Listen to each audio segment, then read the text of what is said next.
ripple effect.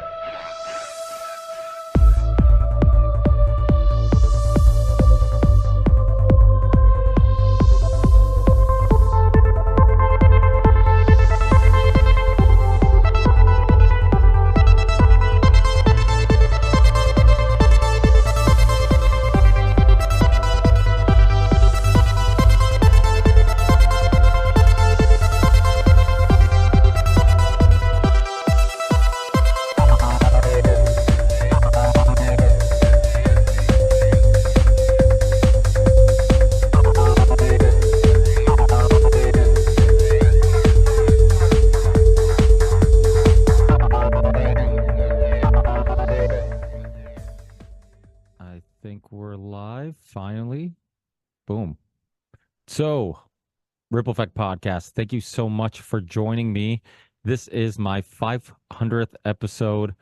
I'm going to have tons of friends jumping in, jumping out, joining me for this episode. It's going to be kind of like the Union of the Unwanted, very laid back. Everybody's talking, hanging out, and it's going to be fun. And I'm sure I'm going to do a little bit of reflecting on these 500 episodes and much more. So, let's get these friends, and I also have a couple Patreon supporters that I send out the invite to, so hopefully they join us too. Let's see what happens. Admit everybody. Let's see what happens here.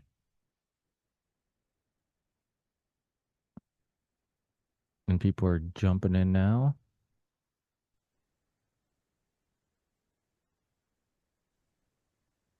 What's up, Matt?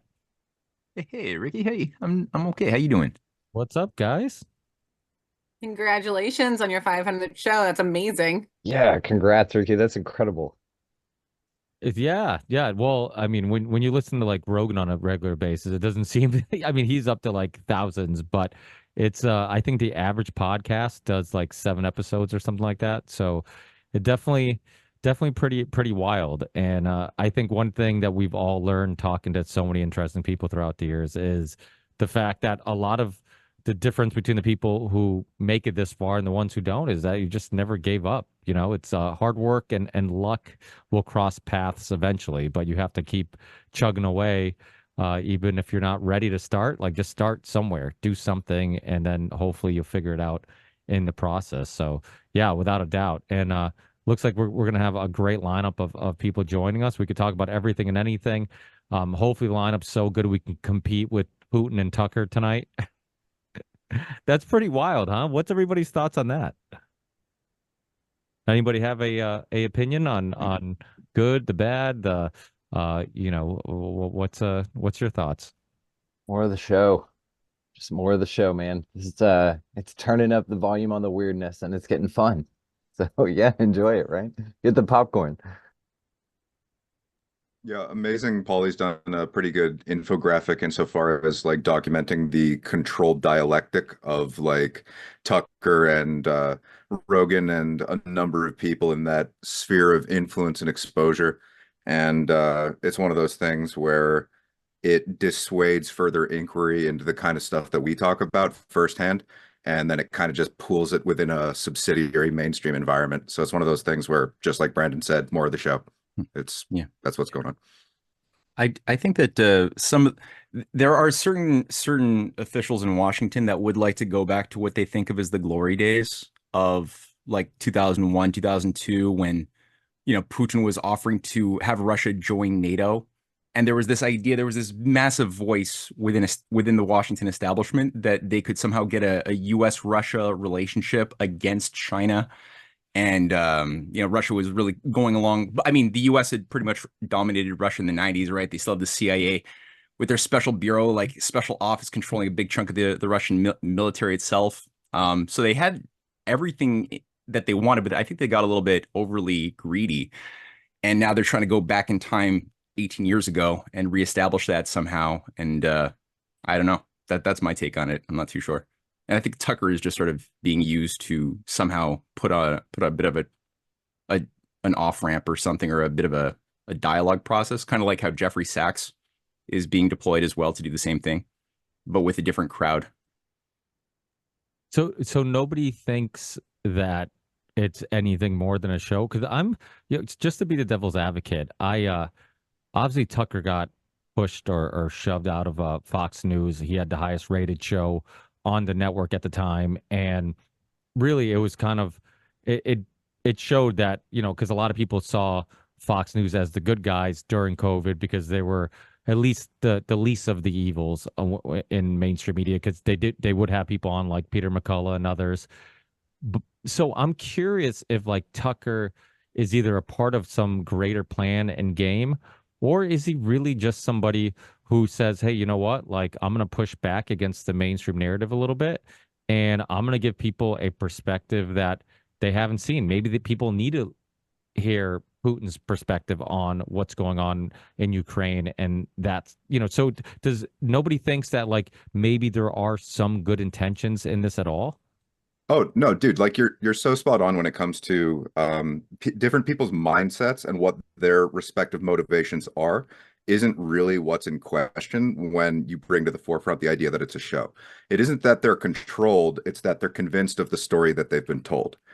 That's a very important distinction. A lot of when we have these conversations, we think, oh, you're controlled opposition. You're this particular position, which is in alignment with that bureaucratic institution, which oriented you and the things that you would or would not say at their discretion. Not really necessarily how it works. Mostly people censor themselves. They reinforce based on the investments of their perceptual reality. And then that is reinforced by the echo chambers of the emotional support systems that are their friends and family. It's much more to do with the stories that we have been told, the incentives that were offered to continue telling those stories, and the raw egotism of us continuing to conform to the constraints of the system that we were incubated in. It's a byproduct of living in the terrarium. So when I say that it's a show, a lot of people are still full blown committed to the idea that it's not a show. They're just not fully in the know. And it's just beautiful. One of the things I'd say, Ricky, it's like with your show in particular, by the way, congratulations, man. Like you, it always impresses me, like some of the interviews you're able to land. And it's like you've been able to put me in touch with some people, and I'm always grateful for that. But it's like sometimes I'll see an episode of yours drop and I'm like, damn, how did Ricky get in touch with that guy or that gal, right? And so it's just like, damn, so cool. And you kind of, and as a podcaster, you kind of get that bug where it's like, ooh, I wonder if I can get an interview with that person, right? And it's like a challenge, like, okay, how do I get in contact with that person? And maybe Tucker's just been bitten by the bug, and he's like, how do I get an interview with Putin? And he's like, all right, I'm going to make that happen. Yeah, I kind of agree with that, you know, a little bit. Like I'm curious if he is just like pushing, maybe he is bitter, right? Like every great athlete has those people who doubted them or rubbed them the wrong way or talk trash, and then they're like, you know what? I'm going to make it my life journey to shut them up or push back or get back at them. And he obviously got pushed out of Fox News, and now it seems like he's like extra motivated. And honestly, you know, with RT being banned in the US, I'm a big believer of just like being able to or being willing to talk to everybody and anybody. I remember like when I had Professor Richard Wolf on the podcast, like one of the first people who reached out to me, like the day I think I put it out, was Charlie Robinson. He's like, "Hey, great episode," and I'm just like, "Charlie, you're like."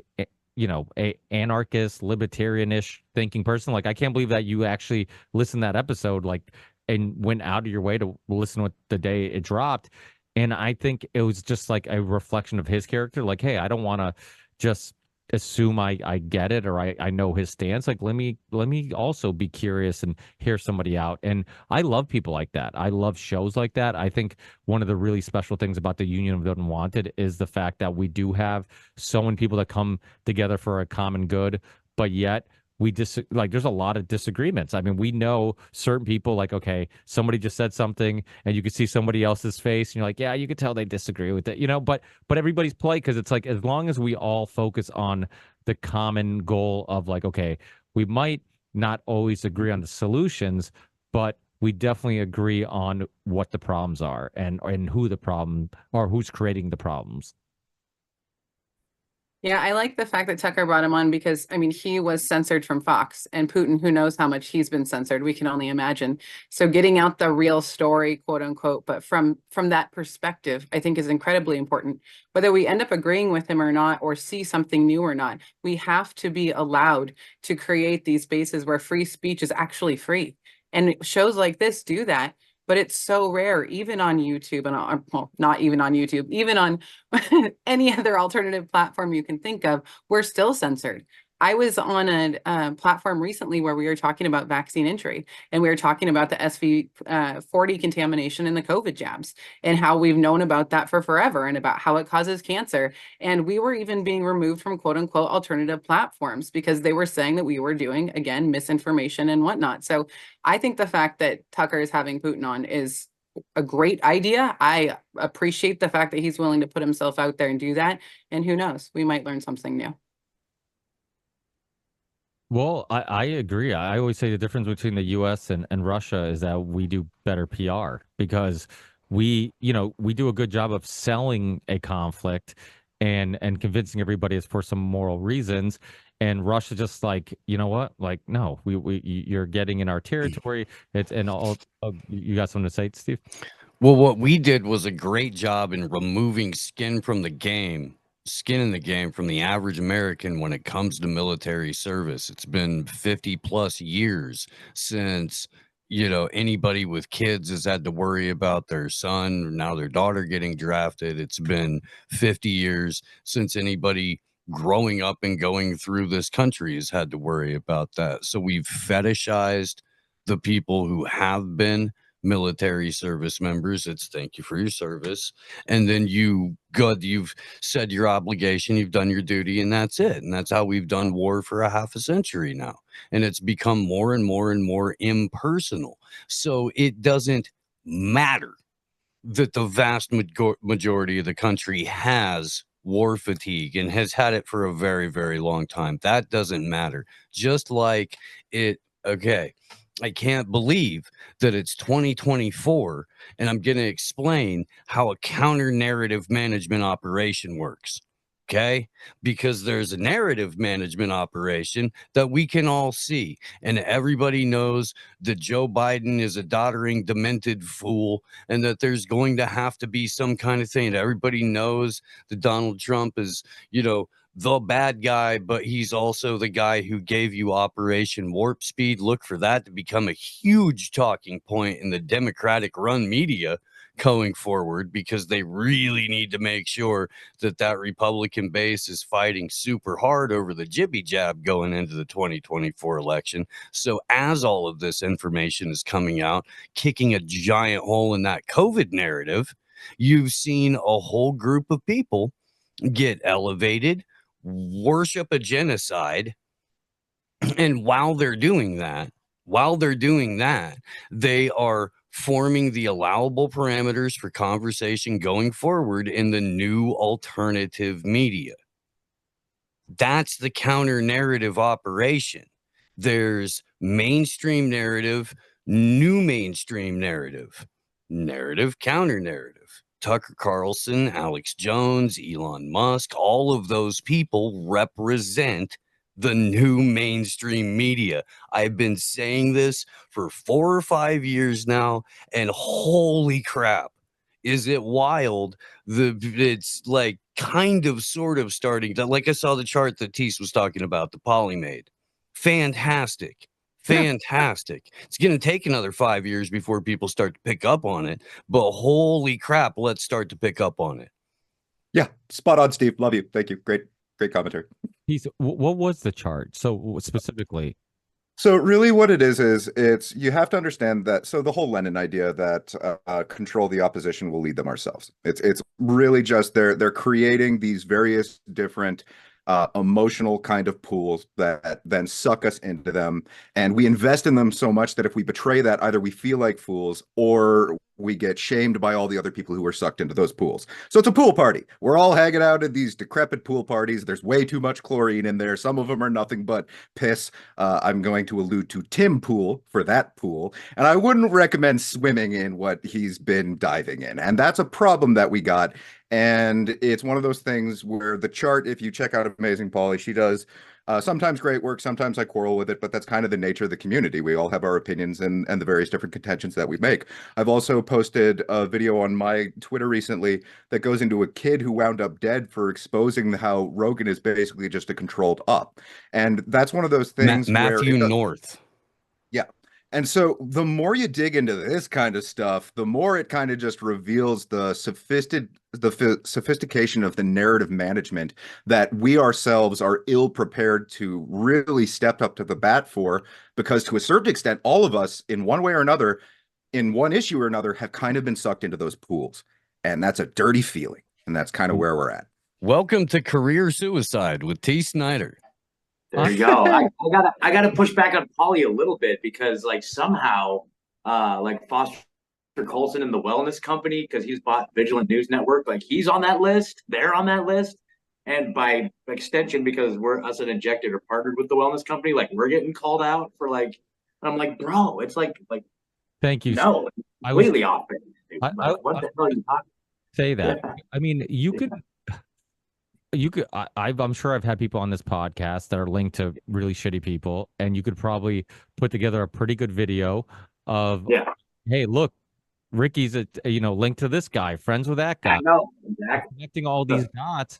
And I mean, I'm not sold. I'm not sold on I keep hearing this thing like the new mainstream media, the new mainstream media, the new mainstream media. It's either planned and controlled, or it has happened organically because people are waking up. And Do you remember Cass Sustine, the guy who wrote the cognitive infiltration document in the Obama administration, the guy who's currently writing border policy, the guy who's married to Samantha Powers, that Cass Sunstein? Let's go back to cognitive infiltration for a minute. Now, that document is about a dozen years old, and it lays out the platform for how intelligence infiltrates, takes over, and gets a hold of social media and the independent media. We are a dozen years into this.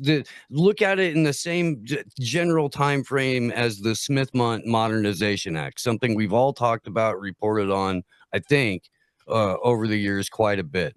At that exact same moment, there are people who have been spooked up from day one, coming out with the outline for how you infiltrate and insert your own influencers into this burgeoning media apparatus. So it's very, very odd to me that people can look at the mainstream media, or what is clearly that like immediate 1 degree away from the mainstream media sphere, that does largely exist as like a catch net for people backing away from the mainstream. You can look at that and go, man, those guys have easily got like a $10 million budget. Those guys are rolling in it. Man, those guys came up with $50 million. Can you imagine what we could do with the actual truth we could tell with that money, with $50 million? And then they give Joe Rogan $250 million in all of the platforms, and people go, it's a win for us. I'm not sold. I'm all I'm hearing is like, and I'm just being the devil's advocate a little bit, but a little bit it's also because I'm like, there's show me where the pattern's broken. Well, in how a media operation lines up, unfolds, and is put out onto the people. Show me where the pattern deviates, and I will jump right the heck on board with you, brother. I will. I promise you. Well, I'll tell you where. Well, the thing is, with that argument and that perspective, you could literally point the finger at anybody in alternative media. No, you couldn't. I mean, I don't. Go ahead, T. Sorry, I'll shut up. Okay, I'll just say it this way. It's like there is the concept of freedom of association, which is very important. It means that we should be able to talk to people without that necessarily being emblematic of our thoughts or feelings, or that meaning that we directly support them as a person. So that underlying basic principle and concept is really important to bear in mind. And that's that. A lot of what has happened with the cross-pollination of these conversations, the various different organizations and institutions that we either rely on for our goods and services, or that prop us up in some capacity, like Scott was saying, he's kind of been painted by association because of Unjected being partnered with, and then that can become problematic. One of my episodes is posted on band.video, and I personally think Alex Jones is basically an op. So there's one of these things where it's like, just this giant washing machine environment that is the internet, and simply by existing in it, you're going to get splashback for participation. And that isn't necessarily one of those things where it's that you're in it together. It's that it is this kind of just digital terrarium that we're trying to grow in, and you end up bumping up against other things. And it's a very difficult thing to come up with the appropriate phrasing or metaphor for, because if you get into like just the raw data, it's so vast and expansive that it's just chart upon chart. It's like going through Richard Grove's brain. It's like you're just going to go insane. So it's really difficult to navigate, and that's the creation and control of narratives, and that's the fifth generational warfare weaponization of what we're currently living in, and trying to make sense of, and then go out there and tell the story of, so other people can understand. But the only difference between Scott or myself and anybody else you point the finger at is the fact that you know us personally. No, not at all. Because we know where you guys' money comes from too. We know who you associate with. We know who you've associated with for a long time. We know what they believe in. We know what boards You guys are getting money. you do or don't sit on. Like it's not like, oh, you had this guy on your show once, because that's retarded. Nobody I don't think anybody believes that or is going to be advancing that argument. You know what I mean? Even though, well, none of us are, because I see my comment section, and we had the lovely Mel K on yesterday, and she always generates some feisty responses, boy. But I mean, like you can, I don't know. I can tell basically immediately who's doing this authentically and who's doing it for a paycheck, or who's doing it because they struck out in Hollywood and podcasting is the only way they think they can pay their bills right now. So they're just going to freaking say whatever narrative management garbage or pop culture nonsense they can to try to get clicks. No, that's not. Yeah, but that's not the deal. Or Alex Jones fit any of those cues. I mean, Alex Jones is on video telling people that he's probably been used as a controlled op. He's on camera confessing to this. He's on camera pushing the jab. He's on camera selling Donald Trump to everybody. There's a wrong opinion doesn't make you controlled. There's plenty of people who aren't. You're exactly right. There's plenty of people who love Trump, and doesn't mean they're all working for the CIA or they're a part of. Never said that. Dude, you're right, Ricky. I think we're saying the same thing here. To me, that's you're not so spot on. Concrete argument. That's so it's like, oh, he likes Trump, and no. There's a long established pattern over time of like Corbett on back in the day, which obviously James Corbett doesn't go on there anymore. He did disagree on many things, but he's had, I could make a list of a huge similarity in guests that have been on Alex Jones, JRE, and my show. We have similar guests. And so it's like, to me, this idea that like, oh, well, you've had the wrong opinion, and I don't always agree with what you say. That is not what I said. I'm not saying, but I'm saying a lot of people think that. A lot of people are like, use that as their argument. They'll say, oh, well, he thought this on this issue. Okay, maybe he just got it wrong. I get shit wrong all the time. It doesn't mean that like I'm doing it on purpose. It's the same issue why I defended Jason Burmis with so many past guests who would say, oh, Loose Change got it wrong on purpose. I'm like, how can you be so clear of their intentions? Like, that's bullshit. To me, all you're doing is you disagree with somebody, and because you disagree with them, you assume it might, they must have got it wrong on purpose to deceive people. And to me, like, it happens over and over again in the alternative media community. And it's like, okay, well, if they've done some good, and not to say that like you can't to forget the bad that they've done. I mean, obviously Alex Jones has done a lot of things with a lot of these topics that we research and we talk about, because everything got related to like, well, Alex Jones talks about it, so it can't be a serious issue, or it can't be a serious topic, or it can't be a serious discussion because Alex Jones is also saying the same thing you're saying. But he also like there's a lot of people he red pilled throughout the years. I mean, some of the initial documentaries a lot of us ran into was his work, and a lot of the people, researchers and other great people that have, I mean, James Corbett. I ran into James Corbett because he was on Alex Jones, and I'm like, who the hell is this guy? And and then you look him up, and one thing led to another.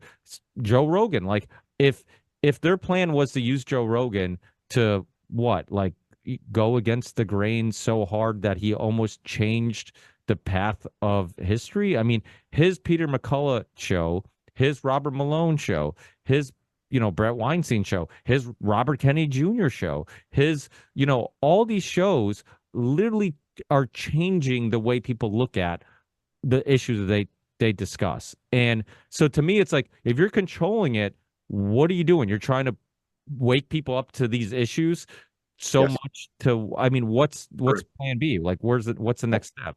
You just described it exactly. That's what they're trying to do. In essence, what the poison pill for the controlled demolition of the American empire right now is the disclosure that we've been pushing for. So we're the adjacent community to the rotting infrastructure that they're trying to systematically undermine. A part of that is just the legitimate incompetence of a number of the Congress critters who are literally just controlled opposition or useful idiots, or they have like control file, like Epstein honeypot kind of thing. It's one of those things where you reveal the rot and decrepency of the pre-existing institution. You then seemingly have like a savior class who rushes in and they reveal a great number of things, but it isn't necessarily all the way to the community that we're in where it's the appropriate tone. It translates to real world action. It isn't the kind of thing where it, like RFK, for example, and to give you real world action. I see when I go to protests, and especially during COVID, there was a lot of InfoWar stickers and shirts. So I mean, I don't. How does that not translate? Sure. So I quibble with the success and efficacy of the idea of a bunch of people waving signs and walking in circles from the get-go.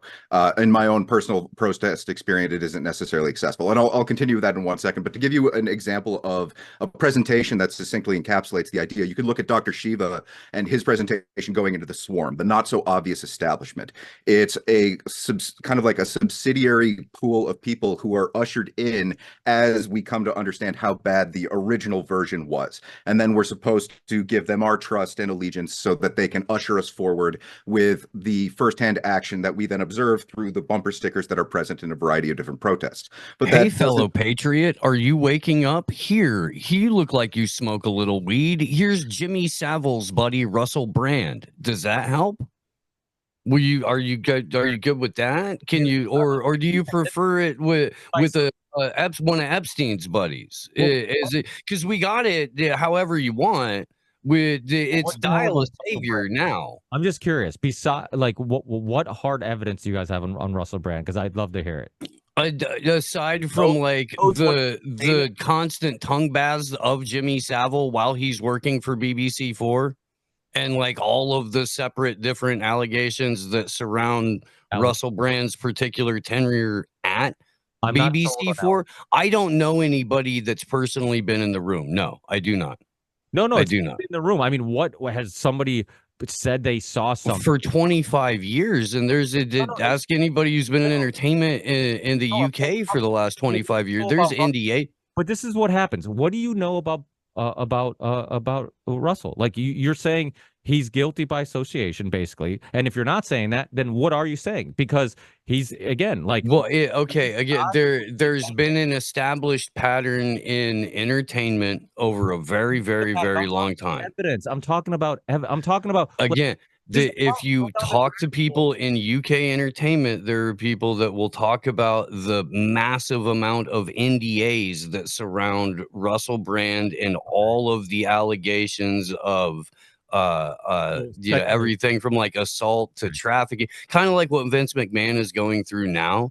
And it took 50, yeah, but that's what I'm saying. Until there's some real evidence, I cannot just go right. Well, you got to wait until somebody wants to go ahead and break their NDA and see how badly their life gets ruined, and that's kind of the position that we're at with that sort of weaponized lawfare right now. Well, one thing I do know is that there was fake allegations, right? Because the ones that came up recently, and then magically disappeared, right? And those allegations pop up on just about anybody who's in alternative media or is now going against the grain or whatever. Like they can also use that against you, where it's like, Yeah. just it doesn't have to be true. Just throw it out there, put it in the metaverse, and then all of a sudden people are like, "Yeah, he's a scumbag. Like I can't trust him." And it's like that's like you're saying, like everything is a psyop, and the problem is like we do go around in circles because it's like, okay, maybe somebody's planting, these stories of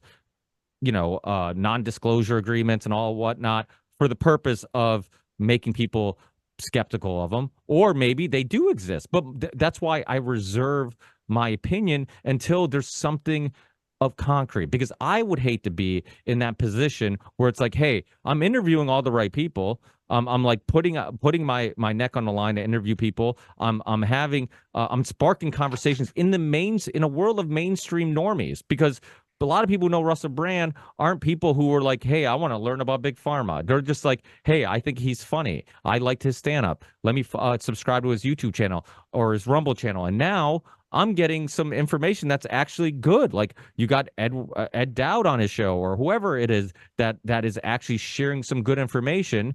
And it's like, so I'm not going to disregard.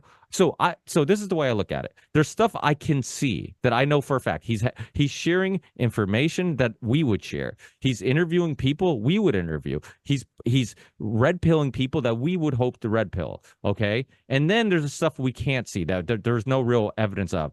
The non-disclosure agreements, the allegations of this or that or whatever. It's like, okay, well, do I jump on board of like, no, then he must be bad because, there's all these rumors and allegations? Or do I say, you know what, I'm going to reserve my opinion. I'm not going to say he's a messiah or a good guy, but I am going to say that like he's doing good work, and I'm not going to bash him or say, because this is what happens. It's the same thing with like, Tucker, for example. Tucker isn't perfect by any stretch of imagination, but I'm not going to disregard the fact that he was willing to have Peter McCullough on his show, or Dr. Robert Malone on national TV when no other TV channel or station would have him. And so it's not to say that he does everything right and he's always on the right side of history, but I'm not going to minimize what that did and the help that that was to us and our message, because the bottom line is we wish when Dr. Peter McCullough was on the Union of the Unwanted, we could get as many people listening to him as a Tucker or a Rogan or whatever. So I don't want to minimize what they've done to help the effort. But so that's all I'm saying. I'm saying is there's things we know, like, okay, they're doing some good things. And then there's things that possibly could be true. But listen, I love James Corbett. I'm hoping he even joins us tonight. But his Elon Musk documentary, like, it's a lot of this. It's a lot of like, he was linked to this person. He was linked to that. But I left him like, yeah, I'm on board with what he's saying, but like, I'm not 100% sold. Because you saw the GIF he posted today that has the X logo and then the tagline underneath it, the Everything app, right? On the tweeters this morning, you understand that that's the Chinese Communist Party's WeChat, that Elon Musk said, I would like to steal this and then have a team reverse it and then implement it into the United States. And that's how we're going to do life going forward. Thanks for all the defense contractor checks. I got some robot babies to make. He is one of the things that irritates me about the whole thing is the fact that, like, a lot of people are being propped up, as like the leaders of the COVID movement and all this stuff, or like they're just coming around to it now that it's safe and now that it's profitable to discuss these sorts of things. And that's what irritates me. Like, it was so hilarious. Like, Owen Benjamin the other day played this video of Brett Weinstein, like in the middle of it, where he's like, I ordered 25 bandanas and I have bandanas on my face. He was showing the goggles that he was wearing to the store to prevent the little dropples of spit from getting in his eyes and stuff. I'm just like, and his wife's like, well, now, honey, you don't actually wear those around the house, though, right? Like, she was like saying, bro, you gotta like chill out. Like, even his wife was like, oh my God, I can't believe I'm married to this guy. Like, those are the people, like, in real time that are now coming around to be like the leaders of the COVID movement. It's like, now, not so fast. Not so fast. You know what I'm saying? Like, that's what really gets under my nerve, because there's a lot of us that lost a lot from day one in the trenches over this shit. You know what I mean? And it's like, I'm glad they came around now, but it's like, don't forget where your place is. But No, I just want to pop in on what you were saying, Ricky, is I think it's really important that people like us especially use discernment. All of us have been under some kind of smear campaign at some point. I've met Russell Brand once, maybe twice. I've had very few interactions with him. I have no idea what his history really is, but any of us, especially with AI technology now and the way that they can misrepresent videos and photos, and I mean, I could fake documents. That's not something that any of us couldn't do here. So I do think it's really important that, just like Ricky, you were saying, we step back and we look at the totality of the evidence and see if it rings true to us. Does it actually add up? Use your discernment. It's going to get worse. These psyops are going to get worse. The leaders, the people that are actually trying to create change, it's going to get worse. I'm nobody in this space, but I'm heading over for the World Health Assembly's meeting in Geneva. And the amount of attacks that I'm under right now is just absolutely insane. And people calling me controlled opposition and saying that I'm a part of pushing through the IHRs and pandemic treaty stuff. I'm just a mom that's been here because my son almost died from vaccine 16 years ago. I have nothing else to gain from this except for to share this information. And I'm getting the same bullshit coming at me on a daily basis. So I understand what you're saying, Steve. Like, there are total actors out there. There are people out there that are evil. They're trying to lead us astray. They're trying to fuck us over in every way that they can, waste our time, energy, and resources, and make us look like idiots. But there's also people out there that are amazing, that are doing the Absolutely. work. And Yeah. they're trying so hard, but they're just getting destroyed because the other side doesn't like them. I don't even like to say other side because there's 50 Right. No, sides. I mean, those are the people that we try to have on the show like every week. Yeah, I get it. I do. I'm they're not fighting you amazing. saying that. I'm just Yeah, yeah. passionate There's about it. there's amazing, wonderful, fucking like legitimate heroes that are out there crushing it every single day. And they're almost all reach limited, and they're almost all completely like search banned or shadow banned. You're never going to see them in a space with 150,000 people and blue checks lined up to go lick their assholes. It's not gonna happen. And yeah, no, I love each and every one of them, and I wish them nothing but like legitimate success. And the Mel K thing was a perfect example of what we're discussing, because she is somebody who, like, for example, I know her and Pasta, if they were together, they would not agree on a lot. But if if we talk about, hey, are they on our team? Are they, our friends? We would say yes. And that's the thing. Like, I don't look at my friends any different than I look at, like, somebody else who is much more famous, somebody with a much bigger platform. They can be wrong on stuff. I mean, Robert Kennedy Jr., obviously, you saw the Dave Smith debate, like, is very, adamant about his position on, on the Middle East and Israel specifically. But as somebody who, like Susie, who's like one of my most passionate topics throughout the years, even when I started my podcast in 2013, like, it was always like big pharma, big pharma. How do I get people to realize how fucking dangerous big pharma is? Everybody wants to talk about wars. Everybody wants to talk about, geopolitical stuff and whatever. But I'm like, at home, I'm like, the biggest terrorists are at home and they're killing your loved ones. We're bombing overseas. That sucks. And that is really tragic, to kill innocent people overseas. But we're killing innocent people domestically with lying about, the products and all this stuff. And it's like, and then when Robert Kennedy Jr. came out as a face of the movement, and I'm like, this guy's a Kennedy and he's willing to put his reputation on the line. I'm like, I could talk about 9/11 without pissing people off as much as, vaccines. You can't even touch the topic in a group setting without everybody wanting to kill you, and looking at you like you're a murderer if you even, contemplate the idea of not vaccinating your kids.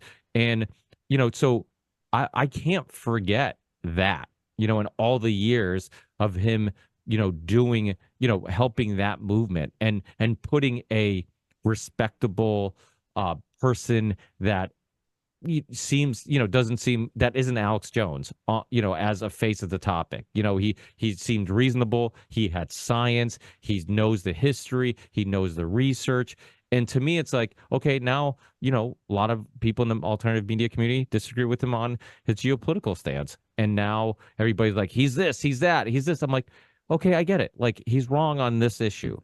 But it, like, how do you explain all the backlash, all the censorship, all the traveling, all the speeches, all the documentaries, all the nonprofit organizations that he invested in, you know, before this?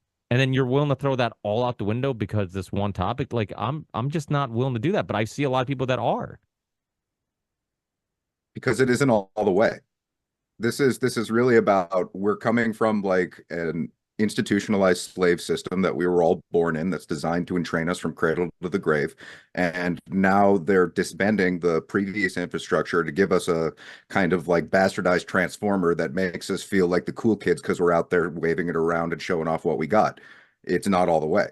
And that's ultimately what all the marbles are for, is, are we going to get sucked into the adjacent chamber that is being formed so that we'll say, hey, that's progress. But is it good enough? The answer is no, because it's basically just like kind of in the same way in which like the Treaty of Versailles was a rearmament period for the Second World War. And you could just argue that the First and the Second World War are one continuous thing, and that never ended, and it just paved the way for the world that we live in. It's the kind of the same thing that's happening with this. It's the disbanding of the pre-existing infrastructure to then create a seeming savior echo chamber that everybody's on board with, because it is better, it is progress, but it doesn't allow you to go all the way. There are built-in thresholds that sustain it, and it is ultimately there, like the Treaty of Versailles was, to facilitate the emergence of the technocratic kind of like integration of digital systems over time. That's the real op here. Except for this time, at least in the West, it's being formulated to where we have the opportunity. That's right, boys and girls, the opportunity to purchase the equipment necessary to help construct their digital prison for us. And if you act now, while supplies are limited, and you give up all of your biometric data, and you promise that you will only engage in commerce and your trade via WeChat or X, then maybe once in a while we'll let you out of the 15-minute city. Deal? You when you say it's not all the way, on the topic of big pharma, he went all the way. There was no further you could go. Like, no, in regard, when you go on the biggest podcast on the planet, and for 3 hours you go through all the history of it, he laid it out, and he had the opportunity to do it. He could have easily been like, you know what, I don't want my first and maybe only appearance on the show to be only about this topic. And yet he laid it all out. He took the whole episode to really help people understand how it all started, all the science, all the fuckery, all the lying, all the deceiving, the meeting with Fauci, his interactions with Hotez. Like, he went into even the behind the scenes backdoor conversations, all that stuff. And so it's like, okay, so he didn't go all the way according to your worldview on geopolitics, because maybe no. bread and butter. Maybe he's like, you know what, this was the time for the last how many years. Most people didn't even know his opinion on these other things. He was known, and he was interviewed for, you know, either it was the JFK assassination, if it was the Robert Kennedy Jr. assassination, or it was, you know, vaccines of big pharma, like, or, you know, they just want to know his upbringing as a Kennedy. But like, in regards to like strong stances on stuff, like the only real strong stance and the thing that he was like really pushing was his opinion on, you know, vaccines and the lack of safety and testing and all this stuff and all the sketchy science and all that stuff. And he would plant his flag there, even though he knew he would get pushback.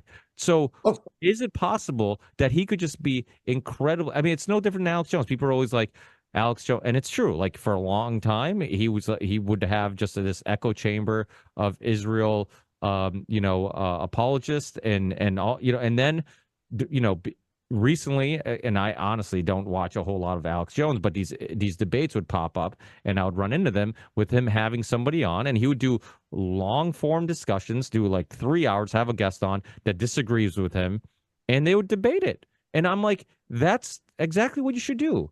Like you should put it all out there. And even at the end of it, like you could still, say, hey, you know what? I have a better understanding of your position. You have a better understanding of my position. But the fact that you're willing to even attempt to see somebody else's perspective, to me, that could be just somebody who is just, in my opinion, maybe wrong about a topic, or just has something wrong, or has a bias for whatever reason, and sometimes you're not even aware of it. I mean, I know people that have specific opinions on stuff, and there's no budging. Like I could push and push and push, give them, logical reasons to think otherwise, and you cannot get through them for whatever reason. They have either been, it was an upbringing thing, it was just, a ego thing where they don't want to admit they're wrong. Like there could be many different things, but I don't pretend to know for certain why somebody has something wrong, unless again something for certain does come up and it proves like, hey, you know what, like this is his position on stuff. His wife is in Hollywood. I mean, that could be a influence on his opinion, of course. And his family's been in politics, and everybody knows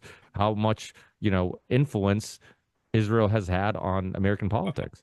There is that whole suicided wife, Mary Ghislaine Maxwell's best friend thing. But I mean, it's, I'm sure that was just a coincidence. And I'm sure that the several times, because he keeps lying about how many times he was on the Lolita Express, I'm sure that was just convenience to travel. And I'm glad that we now know how many times there are that you're allowed to fly on Jeffrey Epstein's plane. Okay, first of all, Brandon's taking off, so thanks for stopping by, Brandon. We love you. He does Expanding Reality, and he check out his show if you get the chance. Ricky's amazing. As far as the point that we're kind of like tying up here, you're so correct, Ricky, in your sense that he said a lot of stuff that was true. He did go out there and he got into a lot of the industry corruption in a way that I myself give him the appropriate citation on those points. Even a broken clock is right twice a day.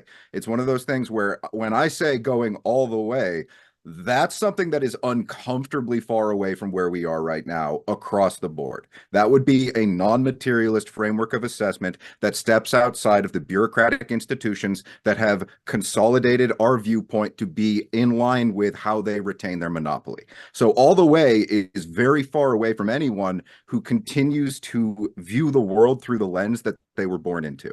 And so that's not even arguably realistic within the stretch of information that we're being presented with, and it's going to take time to get there.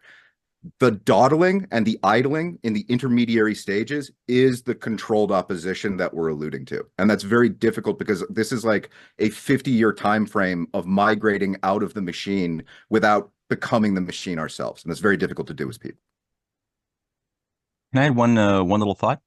Sure, please. Just on the issue of because it is delicate, right? The question of controlled opposition. How do you identify who's aware of what they're a part of, who's not aware, but they're maybe an influencer and they're not even aware, but they could go in one of either direction depending on what's influencing them. Like on the one hand, in a more recent instance, we had a lot of different influencers who emerged around, as representatives or of the whole QAnon phenomenon, which in my view was a military intelligence operation in 2017, just sprung out maybe as a rebranded version of Anonymous.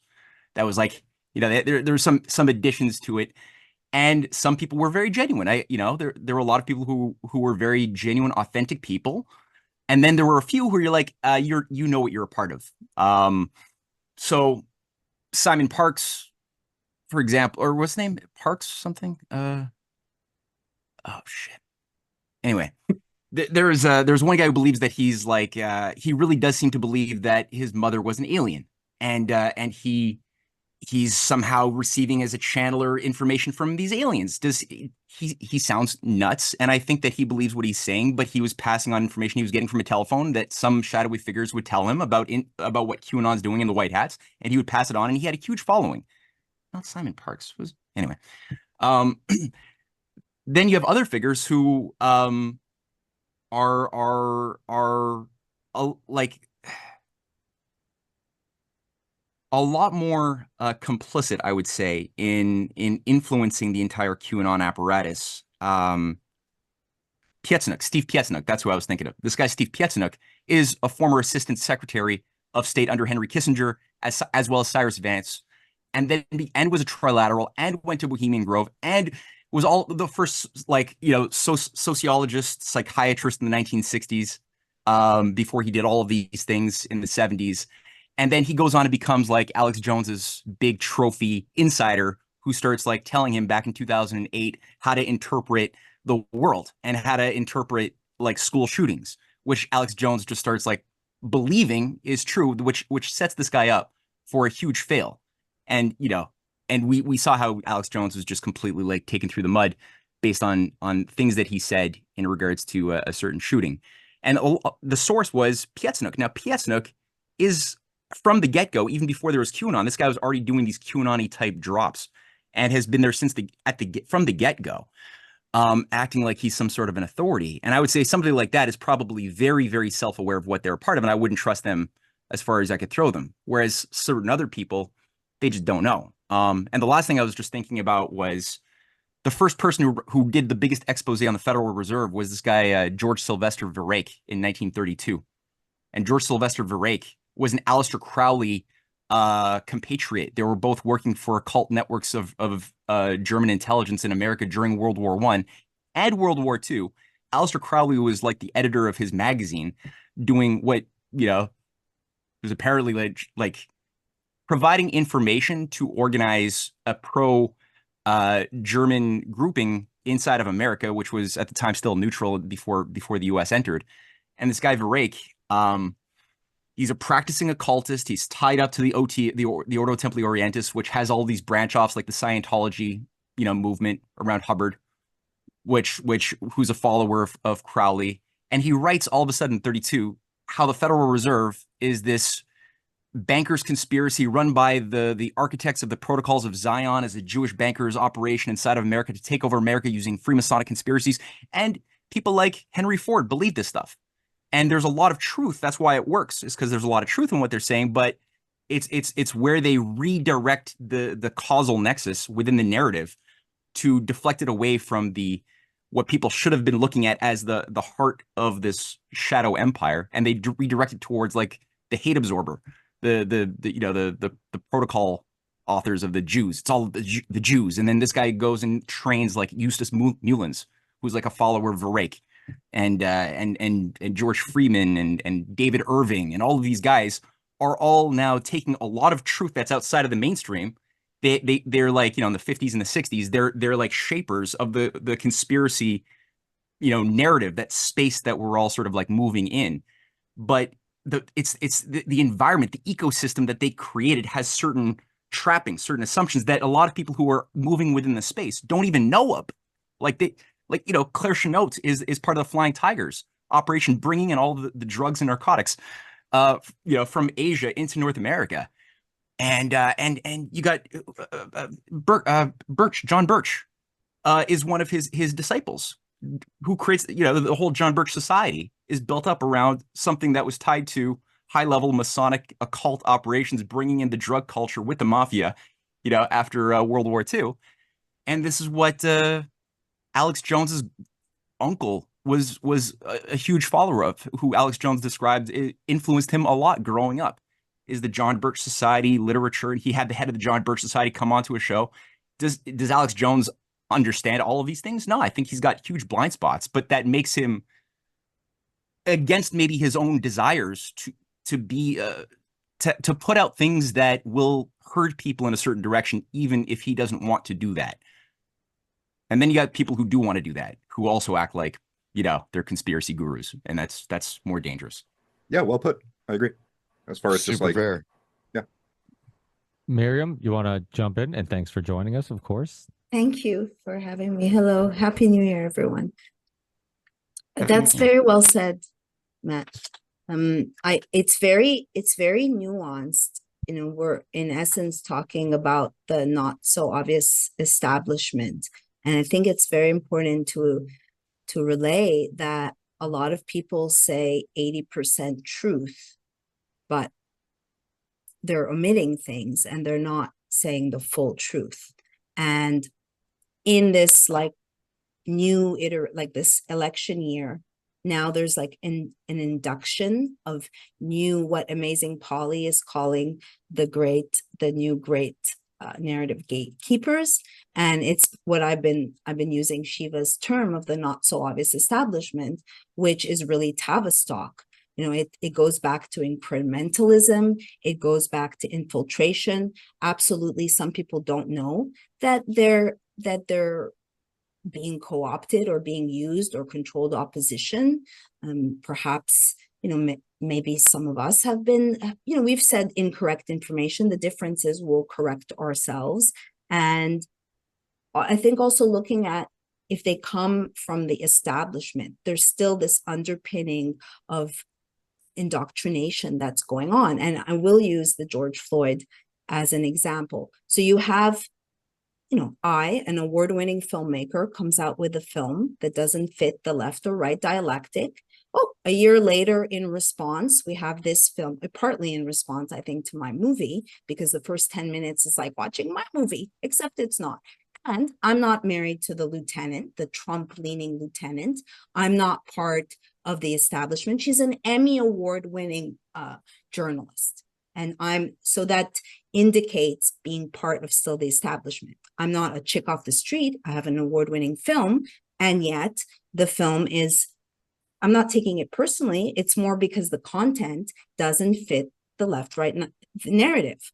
And so we, you know, if I tell someone, yeah, Russell Brand, which by the way, I helped get on Bill Maher to talk about my movie. He's seen Vanishing of the Bees. I was a big fan of Russell, but then I see how he's co-opted and now is the gatekeeper. Is Russell Brand looking at patents and studies and making calls to the FDA and the CDC as a real journalist? But yet the people but you know, I love Russell Brand. Yeah, he's super magnamic. He's intelligent, he's articulate, but I'm just saying there's a distinction. And so it's not to throw out the baby with the bathwater. And, you know, I wondered with RFK, why wouldn't he say, you know, my voice is the way it is because I'm vaccine injured. And, you know, his children are vaccinated if they're vaccine injured too. So, you know, I think you were referencing the Rogan, Ricky, the Rogan podcast. Were you? With the RFK, yes, yeah. So why then, let's say when he goes on with Bill Maher, he'll defend and he'll say, I vaccinated all my children. Even though Bill Maher is, you know, has been critical. So I think you guys were saying all in. I think that's where it comes in, all in. Didn't he vaccinate Sorry? his children because he was actually pro-vaccine for a long time until the women harassed him, and he's Oh told yeah. a story Right. where he eventually said, hey, all these moms can't all be crazy, right? Like they're all following me all over the place. They're very passionate about this issue. Nobody will listen to them. And like Susie and Miriam and many of us know, like this issue, like you couldn't get anybody to listen to you. You couldn't get anybody to not look at you like you're crazy. And eventually he stepped up and said, you know what, I'm going to, be the face of this movement for the time being. And, it's the same thing with like Del Bigtree, right? Like we have people in our community that think he's just a fake and he's this and he's that. I'm like, okay, great. But the High Wire does probably some of the best journalism on, what's going on in the news in regards to big pharma. And they've been doing it for a long time and they do amazing work. I mean, Jeffrey Jackson's actually he moved near where I live actually, and I even know his wife. And so I've never met the guy honestly. But I wish I did. I've talked to his wife about like one day getting together and hanging out. But he like everybody who knows him has said nothing but great things about him. He does a great job in journalism. I know his wife has been in this community for a long time also, because she's also from Ludlow. And and it's just one of those things where like, there's people who have attempted to convince me that Del Bigtree is, he's a bad guy. That he doesn't go all the way, and he does, so it's like, it is one of those. Oh, go ahead, Tease. Oh, dude, no, like you're so right. And remember, it was like a tweet that I sent you like 2 years ago or something. And I think you had posted that it's like two of my favorite people come together. And it was like Bigtree talking to Corbett. And that's one of those things where it's really important to remember, in addition to all of this, Waking up, holy shit, it never stops. So there are some things that we just haven't been exposed to yet. And that was one of those things where at that juncture in Big Tree's development, he was still under the impression that Big Pharma was the epicenter, that it was the problem. And that's true. I'm not saying that's not the case. But if you get into the Rockefeller creation of the allopathic like continuum that we've been zipped up in, it's a deliberately created body bag. So it's one of those things where until you step away from all these different like systems that create all these different body bags, you can't understand that it's actually a perpetual engine of genocide. And that's a really difficult, like very, very zoomed out thing to be able to see. So you will see with people like Del Bigtree, he's still waking up. And that doesn't mean he's controlled up. That's something that's still going on with all of us. Very well said, Tease. I agree. Yeah, I think a lot of people get the idea that like recognizing a thing means that you're emotionally invested in like feeling some kind of way about it, and it's just sort of recognizing the way that the patterns have played out over what is definitely not being talked about, what is being hyper sensationalized to the point of being discredited, especially when it's vitally important. And I think we all witnessed and experienced that in a lot of different levels, especially during COVID, where if the loudest voices are the ones that got the most public airtime about anything remotely rubbing up against the truth about what was going on, were the voices that have historically been used to discredit any sort of accuracy in a pushback over the last several years. Maybe I'm talking But are crazy you now. saying, Steve, that like you can get traction if you're louder? No, that's not what you're saying. Because No, if I knew how to get traction, dude, I'd let everybody know. I would open source that information, I promise.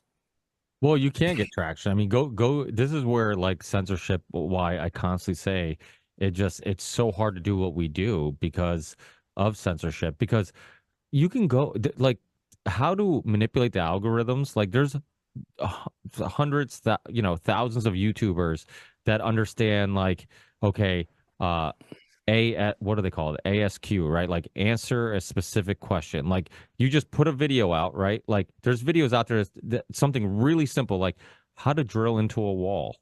And that video has millions of views. Well, when you look at that book, YouTube Secrets, like there's plenty of other YouTubers like that guy, Sean Carroll or whatever his name is, that have done books like that where they're just like it's really like it actually is pretty simple. Like there's certain things that they will break it down statistically because they're number guys and they're business guys and they're entrepreneurs and they look at statistics and they can figure out like okay, these are the type of keywords that will get clicks. These are the type of videos. You can just ask something really simple. The majority of people who use YouTube are like I think it's like 70% are people who are asking questions, like they're looking to figure something out. They're trying to like how do I do this, or what's the truth about that, or whatever. And it's like, so if you live in the Disney PG world of like talking about things that aren't really important, not to say that I don't mean that, well kind of I do mean that, but either way, like you can have like a video of how do I what screwdriver do I use for this type of, whatever, and have millions of views. And then you get somebody like you guys who spend hours and hours and hours researching something for a video or for some, content that you're creating, and it gets no traction. And it's like, I believe in capitalism, if it was actually capitalism. Like if it was like, okay, it's a free market where like your video is just better than my video. But the truth is it's not a free market because one, you want to just get clicks. Two, I want to, put out something that's meaningful and hopefully somebody gets something from. And three, like I have all the algorithms fighting against me, and just like we all do. Like you can put the best video out there, but the second they're like, what is he talking about? Hey, how about we tone this down a little bit? How we, I know a guy on Instagram, and Mary, I'm sorry, it wouldn't be a Ripple Effect podcast if I didn't rant for a little bit. And and I know this guy on Instagram, like who's from locally from a town right near mine, who's a basketball guy or a soccer guy, and he has. I remember he was telling me, he's like, oh, I got an Instagram page, and I'm like, oh yeah, I'm like, oh, let me check it out. And then he had like hundreds of thousand followers, and I'm like, wait, this is your Instagram page? He's like, yeah. I'm like, well, as a content creator, for lack of a better term, I know some people don't like that term, but I'm like, as a content creator, I'm like, I'm kind of curious. I'm like, how'd you get all those followers? Because he seemed like a pretty average dude, didn't seem like the most interesting guy on earth. And he's like, honestly, he's like, I was just making these videos on how to do a trick, with the ball. Like, okay, step one, you do this. Step two, you do. He's like, and I would just make them. And then he's like, one day, for some reason, Instagram decided to start suggesting my videos. And he's like, overnight, he just started getting like more and more and more. And I looked at him, and in a way, I was like happy for him. And in a way, I was almost upset because I'm like, none of us will ever have that opportunity to work our ass off and then cross paths with luck. And then all of a sudden they're suggesting our work, and then we just get a little spark of luck. If anything, it's it's the opposite. Like, we can work our ass off and do everything in our power to try to put out good content, and it won't matter because of the things we're talking about. And it's just a unfair, just playing field. And it just, in a way, it almost pissed me off. Like, in a way, I'm like, fuck, man. I'm like, we'll never get anybody who is in our world will never have, we'll never have that opportunity of just like, yeah, I just posted something, and for some reason the algorithms, start suggesting it, and then all of a sudden I took off. And we're never going to have that success story, no matter how many videos we put out. We're the WNBA of this medium, though. We are, like, we don't even support each other enough. Like, and we don't get enough fucking we don't get enough fucking fan overplay. There's none of that. It really, like, it's sad, dude. Like we should all have each other's fucking shirts in a rotation that we just fucking have on fucking, like it doesn't have to be this way. I understand that we're up against insurmountable algorithmic fuckery. I get that. I do. But we don't have to play in their sandbox if we can figure out enough ways to bring other people into the various different sandboxes that we're networking through. This is literally why I created my show. And it's like, so Ricky, in the paradigm that we exist in, wherein the entertainment that people turn to is the indoctrination machine, then people are constantly going to be going and tuning into Netflix to eventually predictively program themselves to be a basic bitch rather than stepping up their shit and gravitating towards what we got. So it's one of those things where we'd actively have to be conspiring together, or like Steve is saying, kind of promoting one another in order to then create a synergistic chamber that isn't about echoing, it's about rippling outward. And that's what your show is about and has always been about. And it's why you're so great, and you're better than Rogan. And we'll all say it anytime, man. But the reason you aren't getting those clicks and you aren't getting those hits is because he's a controlled fucking up. And it's one of those things where it isn't one of those things where he necessarily recognizes that he's being steered from on top. But if you're willing to go along with it just a little bit, then that's all it takes to get that drip, so that you want to set sail and you aren't willing to chill with your homies back on like solid ground. That's what's going down. So we just you're absolutely right. Yeah, we just got to up the artistic value of the things we do. And Eric's work, what he's doing with like the UFO show, what I do with Conspiracy Synergy, to try and give like an introduction that we can offer to normies. What all of us are doing is creating that which will eventually, I think, reach a point where we do get that exposure. We're not there yet because of the pre-existing infrastructure, but as that erodes, who knows, man? Maybe we'll hit one of those overnight things where one of us introduces others to the rest of us. And that's I want to, sorry, but you're talking about like a cross promotional network, which is what Amazing Polly talks about. The new great gatekeepers, they're constantly cross promoting one another. So you can jostle the algos, and I know you weren't saying the louder you are attraction. I was being sarcastic. Robert Epstein was on Jimmy Dore a couple weeks ago, and I clipped him saying, let me just get it straight. Virality is not an accident. It's not like winning the lottery. Sure, there are things that slip. And so, and I shared, I don't think it was with you guys, but overnight I had 300 new followers on Twitter. I was like, what's going on? And by the evening, it was like 1,000. This is like unheard of, even though I've been around for 25 years and I have street cred. Why? because Rob Schneider retweeted a 2021 tweet. It was late at night, and I was like, oh, this is a good tweet. I'll retweet it. And then poof, next morning, like magic, like sprinkles. So, to your point, Ricky, like I thought, work really hard, 5'5" brown girl from Montreal, and make a film, and I'll penetrate. But now that I see Tavistock and this monolith, and not being, and you can be part of it and not be compromised. And like T said, you get a sense some people sell out, or they're not going to go all in and talk about the extent. I want to share also that regarding YouTube with the algos, I have a health journal. I have almost 1,700 articles. We were ranking 500,000 unique visitors a month.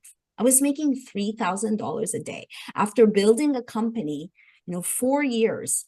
And then the Medic update came out, and that was in 2018. And it's like on the top of my mind because I'm at an Acapulco. My whole talk is health censorship in a techno-fascist age, and establishing, let's take a look back. We have a lot of evidence that this was a pandemic, but let me share with you specifically from the online health space what they did regarding. So the Medic update, they won't admit that it's called the Medic update, but the umbrella was anything under your money, your life. You're trying to better someone's life and make money? No more.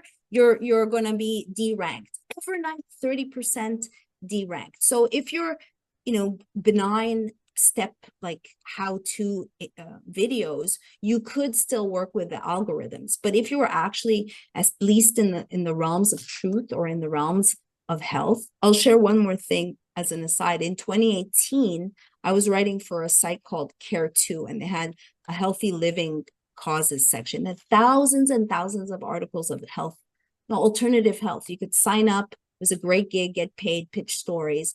They sent us an email in 2018, and they said, you have a week to save your articles, or we're deleting. Not we're closing down the department. We are deleting, not archiving. And as I was putting together my talk, I'm like, they knew people were going to be on fucking lockdown. They don't want someone reading about vitamin D. God forbid. It's like, oh, I think I should go outside and get some, so they scrubbed all the health information. I just, one more thing, in 2018, I pitched the story to Marie Claire, and they took my idea. And I was like, yay, the mainstream is taking my work again. They called, this was an article about CBD, 2018, called me, and we talked about the article, and she paused, the editor, and she goes, what are your personal views on vaccines? I'm like, all right, what? Like in my mind, I'm like, why is she asking me this? Oh, she went on my site and she saw that I've written articles, and they killed my story 2 days later. So this, this was in the works. And yeah, unfortunately, we are, we can't win against the algos, but we can band together. And like T was saying, and Steve, like we can cross promote. Yeah, thanks for letting me rant. Sean, speaking of health, what's going on with your arm? Well, that's an interesting story. And it falls right into this whole woke ideology here in the Bay Area. And you can probably, well, first of all, congrats on 500, brother. That's a big number. Thank you. And yes, congratulations. Thank you. I proved that you could do something 500 times and still suck at it. yeah, well, just to tag on to whoever was talking about your content, right? And your catalog, and comparing it to like the people that Rogan has. Like when I first ran through your catalog, when I first, found you, I was like, oh, what? This dude's got so many good guests on his show. And it's like, I don't understand. I couldn't understand why you weren't getting more views until I started, getting into all of this, and, that all wrapped up. But to get back to your question, and you can appreciate this, you're in the building trades as well as me. I was assaulted by a woke apprentice on the job. It happened in March of last year. It's a crazy story. I know he's woke, and the DA who didn't charge him but charged me, and Workman's Comp found me not the aggressor, right? And is covering all the stuff, right? The DA said that there wasn't enough evidence on the video to charge this individual. The whole thing's on video. It's crazy. I'm living in this crazy world right now where this has been going on. My union didn't do any of didn't back me at all. They didn't do their investigation. They didn't get the video, right? All they did was piggyback off the DA not charging this individual and thinking, well, if they didn't charge him, then he must be guilty, right? So they ended up charging me $2,000, finding me guilty on four different counts. Check this out. The superintendent, because I was at a big hospital, right, chain in the Bay Area. You probably know who they are, Marion. I'm not going to name them right now. The superintendent on the job site, this was what was it? It was a job that was at nighttime. So it was a double time, 6 p.m. to 4 a.m. All right. I had nobody that I could call, right? The superintendent, who was supposed to be my next line of help, right, from this individual who I'd been dealing with for 8 hours or about 6 hours prior to this, who'd been verbally assaulting me the whole time because we were working in close confined space. And it was a crazy thing, right? The superintendent, I asked him for help, right? And if there's no safety person on a job site, the next person who's responsible for safety is a superintendent, right? I asked him twice to help me. I said, hey man, can you ask this guy to leave? And he goes, I can't do anything. And there's way more to this story. I mean, it gets crazy. It gets even crazier. Like, the guy who assaulted me has a YouTube channel, and on his channel, he had 3 stories that says apprentice stories about his altercations with other journeymen in the trade. So, I mean, he literally has on his like a pattern of behavior through his own mouth, right? And it's crazy. This dude's a complete narcissist. My union didn't want to see any of that video. They didn't want to see the other video. They're so afraid of being sued by this individual. And this is the kind of guy, mind you, he's already tried to bring a female journeyman up on charges of sexual harassment. I mean, like, how many dudes do you know that would try to bring a woman up on sexual harassment? Well, So, I mean, it's just crazy, man. So you can't do anything. You can't get a lawyer, even though you have the video. Did you get the video? No. So here's the whole injury? thing. Like, all What's the the videos. injury? Well, the injury. So what ended up happening was, I walked up to him, right? Because after all of this, we were gonna fight, right? We were in agreement to have mutual combat, and I saw the video camera, and I said, "Hey, let's take this outside."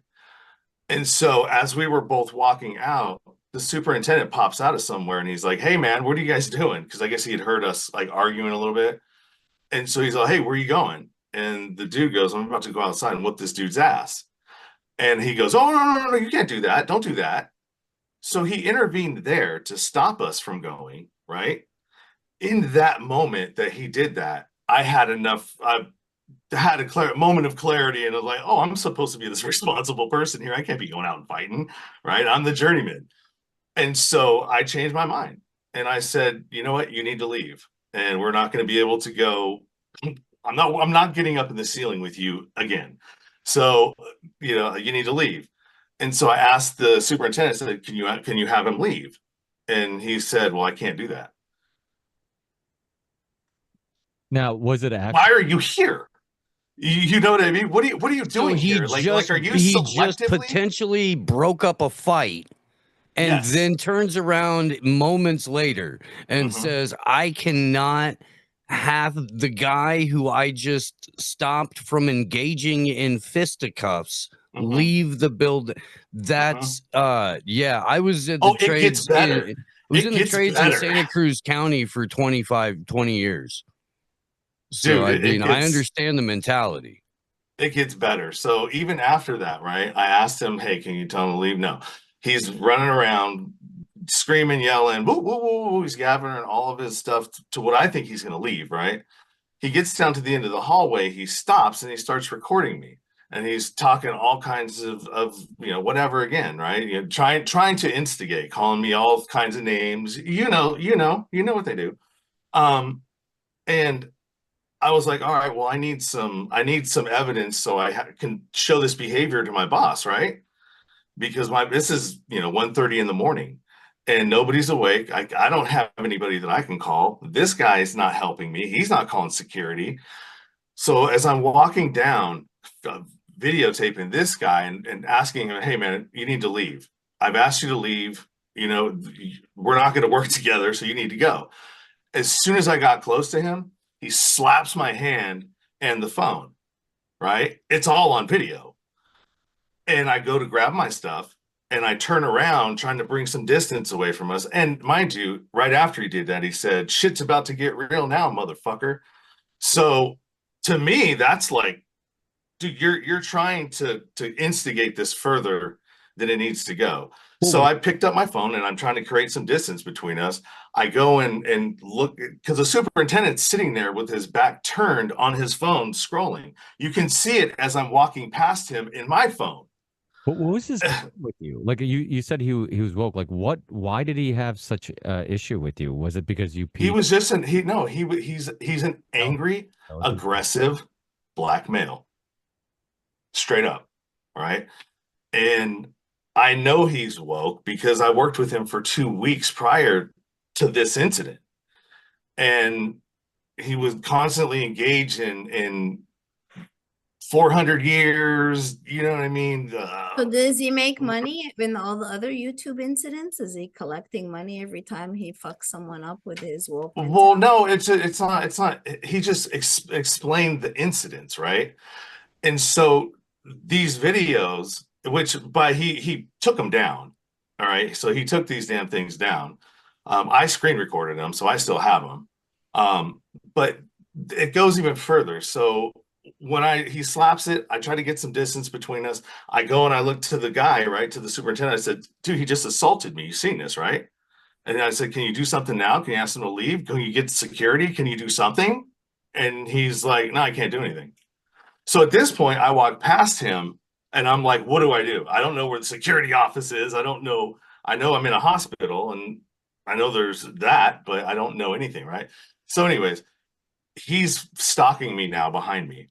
I turn around and he's right in my face and I try to brush away from him. And as I go around, as I brush away from him, he takes his hand. Have you ever broken up little kids trying to scuffle with each other?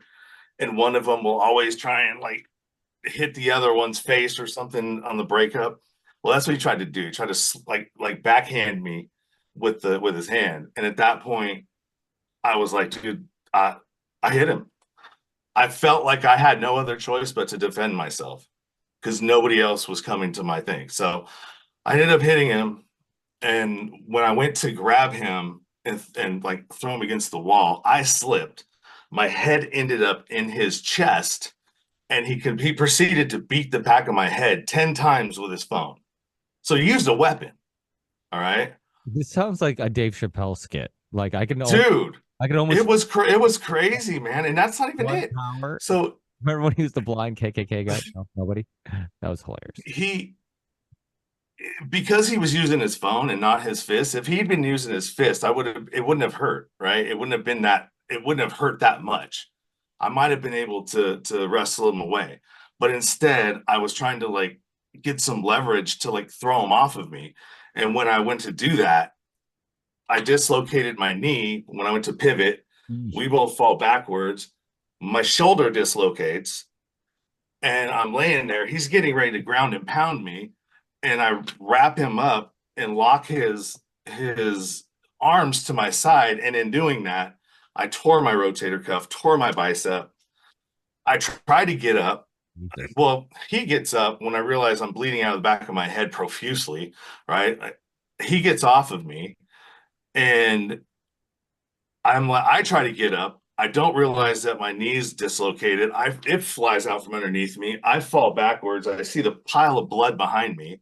And I'm like, holy shit, like, did this dude stab me? Right. And I have no idea. So I lay back. They are hung like horses, so I mean, maybe that's what. Dude, I lay backwards, right? I can't move my arm. I can't move my leg. And I look back, and this dude's filming me going, this is what I do to motherfuckers that fuck with me. So to me, right there, you're a sociopath, dude, because I've hurt people before. And the first thing that comes to my mind is, holy shit, what did I do? Are you okay? You know what I mean? Like, I can't believe I did that. And like, this is crazy. And so there's way more to this story. Can there be more? Oh my God, dude. There's You so gotta, much. you have to come on AM Wake Up and talk about this, my dude. You really do. I am good. Well, I Yeah. can't find it. So in the beginning of this, when I was trying to look for lawyers, they were like looking, they were going like, dude, you got to fight. What do you expect's gonna happen? I was like, I was defending myself. And so they made me feel like I was a fucking piece of shit, basically. And so Why? Because it's a black guy? It's because it'll be a racist it's shit? return on investment. So in California, California. So normally touch if you get in a fight, neither party is covered unless you can prove that you were defending yourself.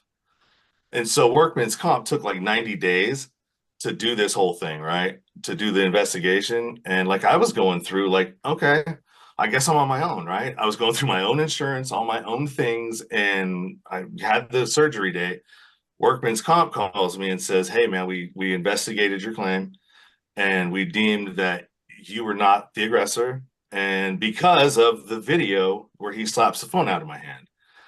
Now, I don't know if they're using the video that I gave my boss and then he passed it on to them and they took the timestamp from that and the timestamp from when I hit him, when I struck him, and you would see that I clearly wasn't the one who started this, right? So I don't know. I don't know why the DA didn't charge him. I don't know what, dude, the whole thing is just fucked up.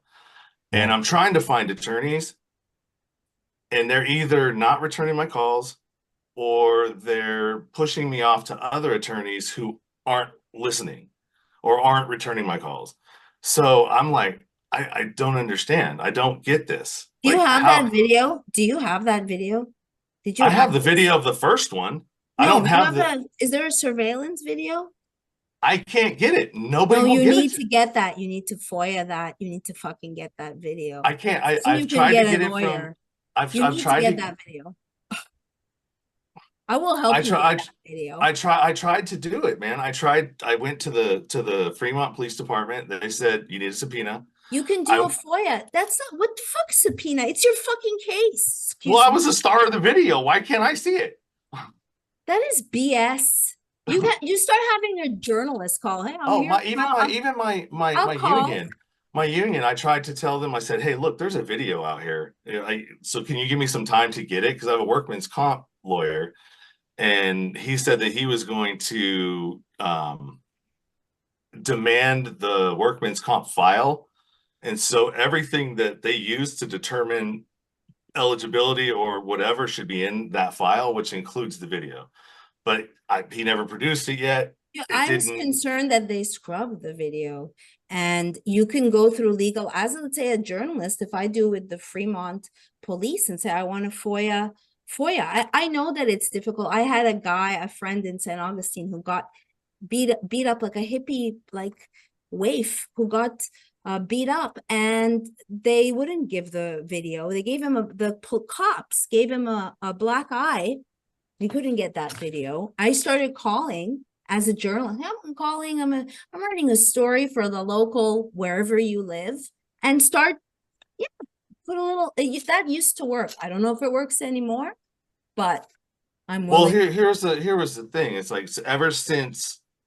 So I was waiting to have the surgery, so I didn't have anything to do, right? It's like I can't move, I can't do a whole lot. And the whole thing, I'm having to go through this again right? That's the shitty thing about being injured. You got to go through it the first time, and then when you have surgery, you got to go through it all over again.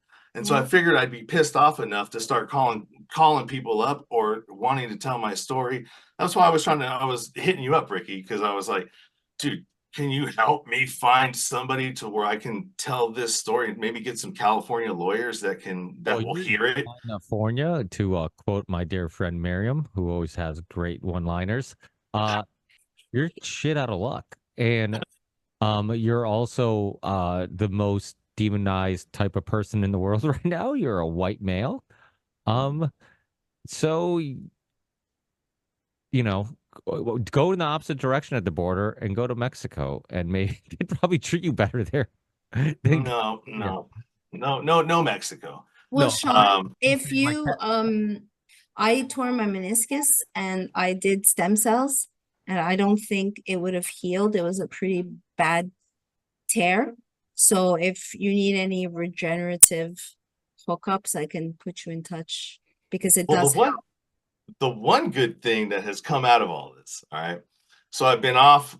It took a year for me to get the surgery. So in that time, I pretty much healed up, right? The 3 torn ligaments in my knee. I mean, yeah, my knee is a little bit shaky and it feels like sometimes it's going to pop out. But I mean, I could still do everything. And so what I got into doing was I started growing all my own shit. I started growing all my food. I started extracting cannabis oil and using Rick Simpson oil and Fico and doing all kinds of different things with it for my own pain, but also in my pets.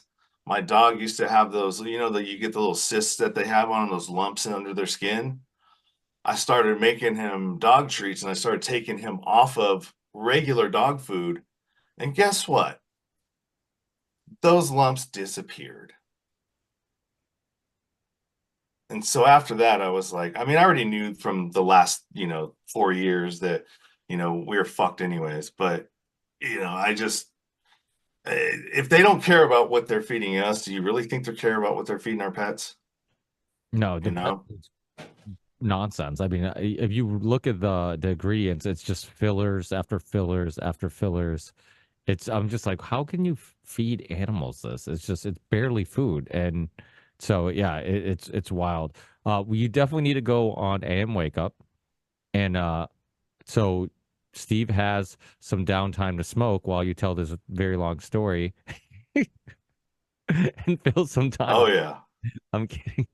But yeah, it sounds like it's yeah, it sucks, man. I mean, that's kind of the thing about life, right? It's like from one day to another, your whole world can be turned upside down, and be grateful. I may not be able to work again in this capacity, right? Because all of the injuries were on my left side. So there's no offset. All my work is above my head and climbing up 10-foot ladders and then climbing up those towers and refineries.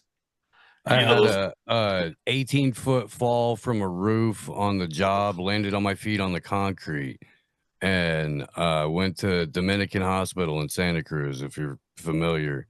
So that shithole did not treat me well. And I was told by multiple doctors at Valley Med and at Stanford that I'd never walk or work again. And I didn't listen to them, and I didn't take their pharmaceutical heroin or anything like that. But I was in a wheelchair for several months and, on crutches and a cane for about 2 years, stuff like that. And workers' comp didn't cover any of my rehab or anything like that. Moving into a house in Lompico with 80 some steps to the door was my rehab. Yeah, so I get it. Going through this whole thing with workman's comp, that is a very, very, very and my co-host wasteful system. My co-host on AM Wake Up, Chris Yannick, Rained Out Rantcast, is all currently going through a workers' comp thing, but in the state of Arkansas. So we can, definitely you'll have a very relatable atmosphere for sure. Yeah. It's they're very inefficient. I'm glad we could end the show on such a positive. Hey, I'm smiling. You know what I'm saying? It's dude, I've been through worse. I mean, I went to prison and got out and, changed my life around. And You've this been is Yeah. just another, you this is did just Here, another one of those hurdles, you know what I mean? That you gotta get over. And maybe it's Susie, my karma. Susie was suggesting also PRP. Well, I don't know what true dose is, but I also did PRP to heal because I didn't want to have surgery. But, and also to your point, yeah, there's a lesson in everything, even just having injuries on your left side. That's your female side. That's your side of receiving. I mean, only you know the lessons you could learn in all this, but there's no doubt that there's woke ass people out there who are taking advantage of the system. And I think you should get that video. Well, all you have to do is just look at the 3 that he put out there himself, right? And I didn't even have to I didn't know about those. So like all sorts of information started flooding into me from other coworkers or other people in the union that had incidents with this person.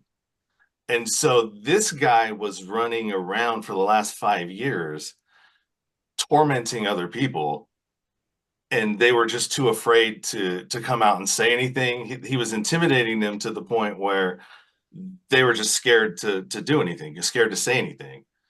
And here I come, somebody who's just, I'm not going to put up with that. I don't care if we got my ass kicked. Fuck you. You know what I mean?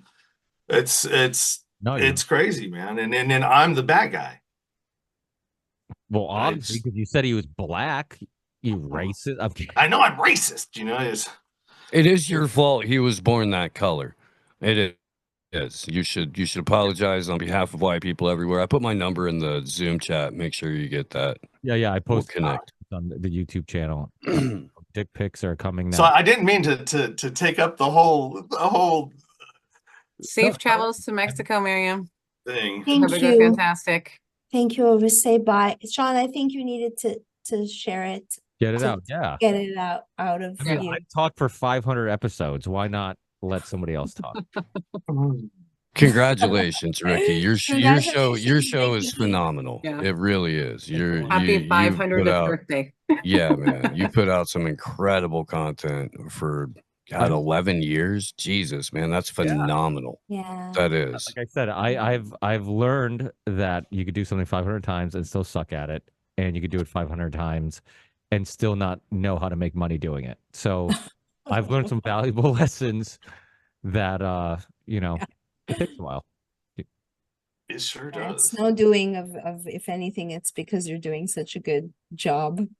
It's Well, I mean, this show has really been a blessing. I look back and I'm still like amazed by the people that have been on the show. But honestly, like outside of that, just the amazing people that I've met. Like Monica she has some personal stuff going on, and I'm thinking about you, Monica, and your family and whatnot. But like people like Monica, you guys, so many just amazing people that I truly consider my friends, and people that like this show was beautiful because we pushed back a little bit, we agreed on some things, but that's what life's about. Like you push back again, with the people you love, and I'm comfortable doing it with you guys because I know that like you're all good people, and you're not gonna talk shit because or get mad at me because maybe we disagree on something, and that's how we all grow and learn. And I think that's also one of the reasons that we all love doing this type of work is because, we learn from each other, and we grow together. We go on this journey together, and we truly believe in the power of conversation. And some of my most interesting conversations haven't been with all those marquee people that have been on the show. It's been with guests like you guys. Like some of my most favorite episodes are with people like you, and really like talking to so many amazing people. Like it gave me the confidence of like not being insecure about my intelligence or my ability to hold a conversation, because that does happen.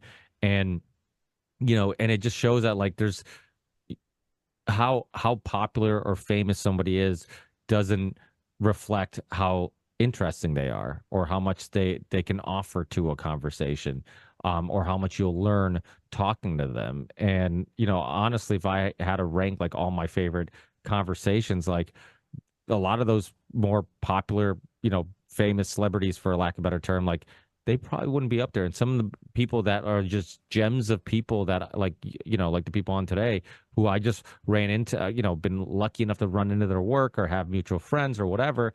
Like those are some of the deepest, most inspiring conversations. Those are the conversations that like when I hit upload, I'm like, fuck, man, I'm contributing something. Like this is gonna help some people, or this is gonna, you know, make them feel better about their day because they realize how shitty of a year Sean's had. I'm kidding. But but it's true. Like, you know, like one person's you know, worst day is somebody else's best day, right? And hearing even just personal stories, like that's something I've learned too, that like you don't have to have a show that is just information, information, information, information. You know, you can just share your own personal story and just share your own personal experiences, and people will appreciate that and just be honest and sincere, and people will connect and relate with that. And I think that's probably one of the reasons why we've all been successful in our way, and why people like our shows and like our you know, our interviews and when we're on different shows, is because I think we're all honest and sincere. And if you agree with us or disagree with us or whatever, like you at least know we're a real human being who are truly trying to do what they can to contribute something, and we're all kind of just figuring it out as we go, you know. And it's like becoming a parent. I know some of you guys have kids, and same thing, right? Like as a child, you look up at your parents, and your parents have convinced you they have it all figured out. Like, do what I say. This is how you're supposed to do things, and this is the way you're supposed to look at things. And then you become an adult, and you're like, no, we're all kind of just figuring it out. And even as a podcaster, like I'll have people hit me up in my DMs and like, you know, ask for advice on something, or ask for, you know, like my opinion on something. I'm like, dude, my opinion is just as good as your opinion. Like, here's my 2 cents. But like we're all just like I haven't figured it all out, you know. Like I don't have, I'm not the all knowing, or just because I've interviewed a bunch of people, I don't, you know, like my opinion isn't better than anybody else's. And we're all kind of just trying to connect the dots and you know, put together the pieces to the puzzle. So without a doubt, the show would not be what it is today if it wasn't for all the gracious people who, you know, are willing to come on and spend an hour or 2 hours out of their day to chat with me. Because if you guys didn't come on, I'd be talking to myself. And according to many people who think I talk too much, I know that it'd be an unsuccessful show of me just talking to myself. I'm kidding. But yeah, it really is just a beautiful thing about, you know, this show, is that you can't do it on your own. You know, you've had some luck, and some of that luck has been Peace, Miriam, Susie, Sean, Steve, people writing me back and say, yeah, I'll come on. Yeah. You know, and that creates the show that I put out, and has built to the 500 episodes. So I can't thank you guys enough for all the support, and especially the group of people that have been on the show today. It just happens that the people who join us today, you also have been the biggest cheerleaders, not just of myself, but everybody else in the community. And I love that. Like, it really does feel like a community. And like, you guys are always so willing to help. And, you know, and anytime I can help, I try. If I can't, you know, like Scott said earlier, like I've, you know, helped him out if he needed to contact somebody. If I can help, why not? You know, and he's done it for me. And it's funny, I was one of the inspirations for him starting a podcast. But and then I forget which big guest, like, he helped me get, because he had some connection, and I'm like, look, it all came back around, right? Like, and that's how the world works. And you know, you do good and hope, you know, you do good for the sake of doing good, and because it feels good to do good, and then maybe it'll come around, you know. But if it doesn't, it's all right. It felt good to help somebody else. And it's like I'm talking about Christmas or something. Thank you for letting us be a part of the journey, Ricky. Thank And I look you. forward to Heck seeing where we yeah. all go in 2024. Well, before Absolutely. we say goodnight and goodbye, let everybody know what you guys are up to, and any of your work, and anything that you have coming up, anything you want to plug, please do. May I go first? I'm gonna jump. Yep, absolutely. And congratulations again. I'm leaving for Mexico. I'm gonna go meet Charlie Robinson at Acapulco. I'll be speaking about health censorship in a techno-fascist age and how to navigate for truth. I'm very excited and nervous because flying has become quite unpleasant.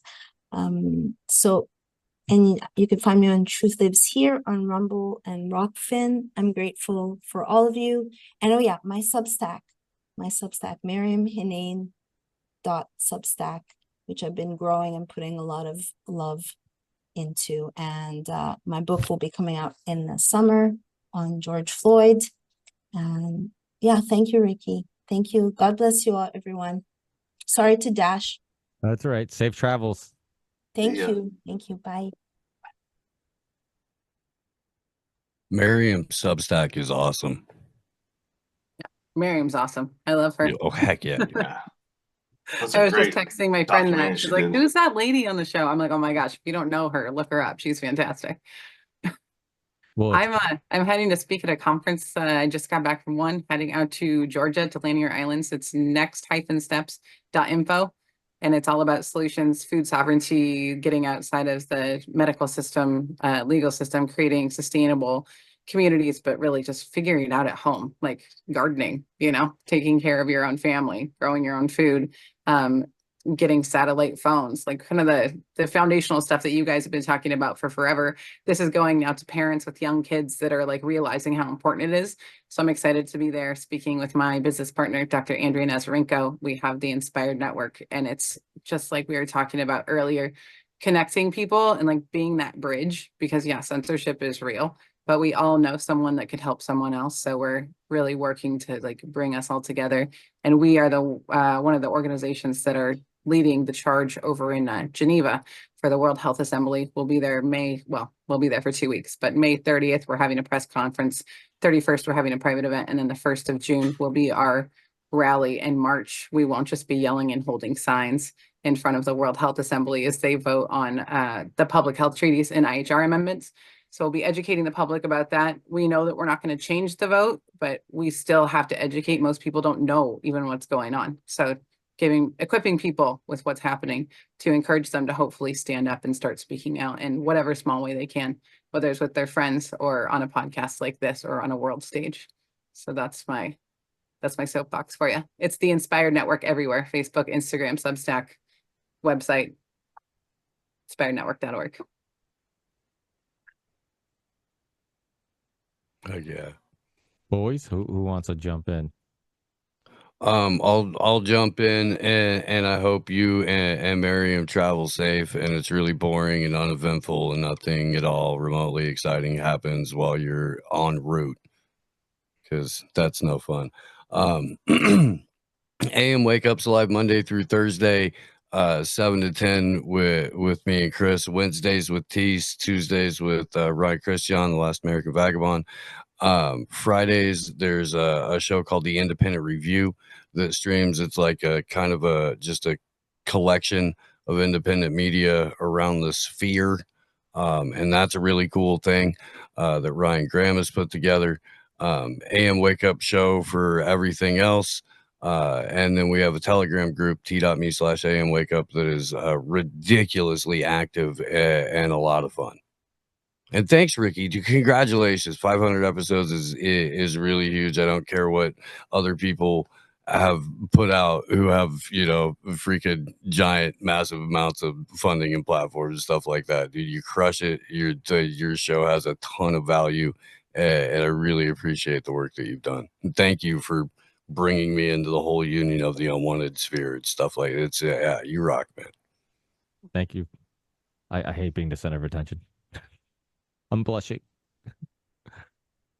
I'll go next to get myself out of the way on the coattails of Steve as I co-host Wednesdays, which is When's a Good Day for Revolution Wednesday. So if you want to check out the AM Wake Up and watch us both try and wake people up, that's a good road. And Ricky's been on that show, and thanks again for having us all on yours and for doing the work that you do, and for being a wonderful, heartfelt gentleman in an too cold world.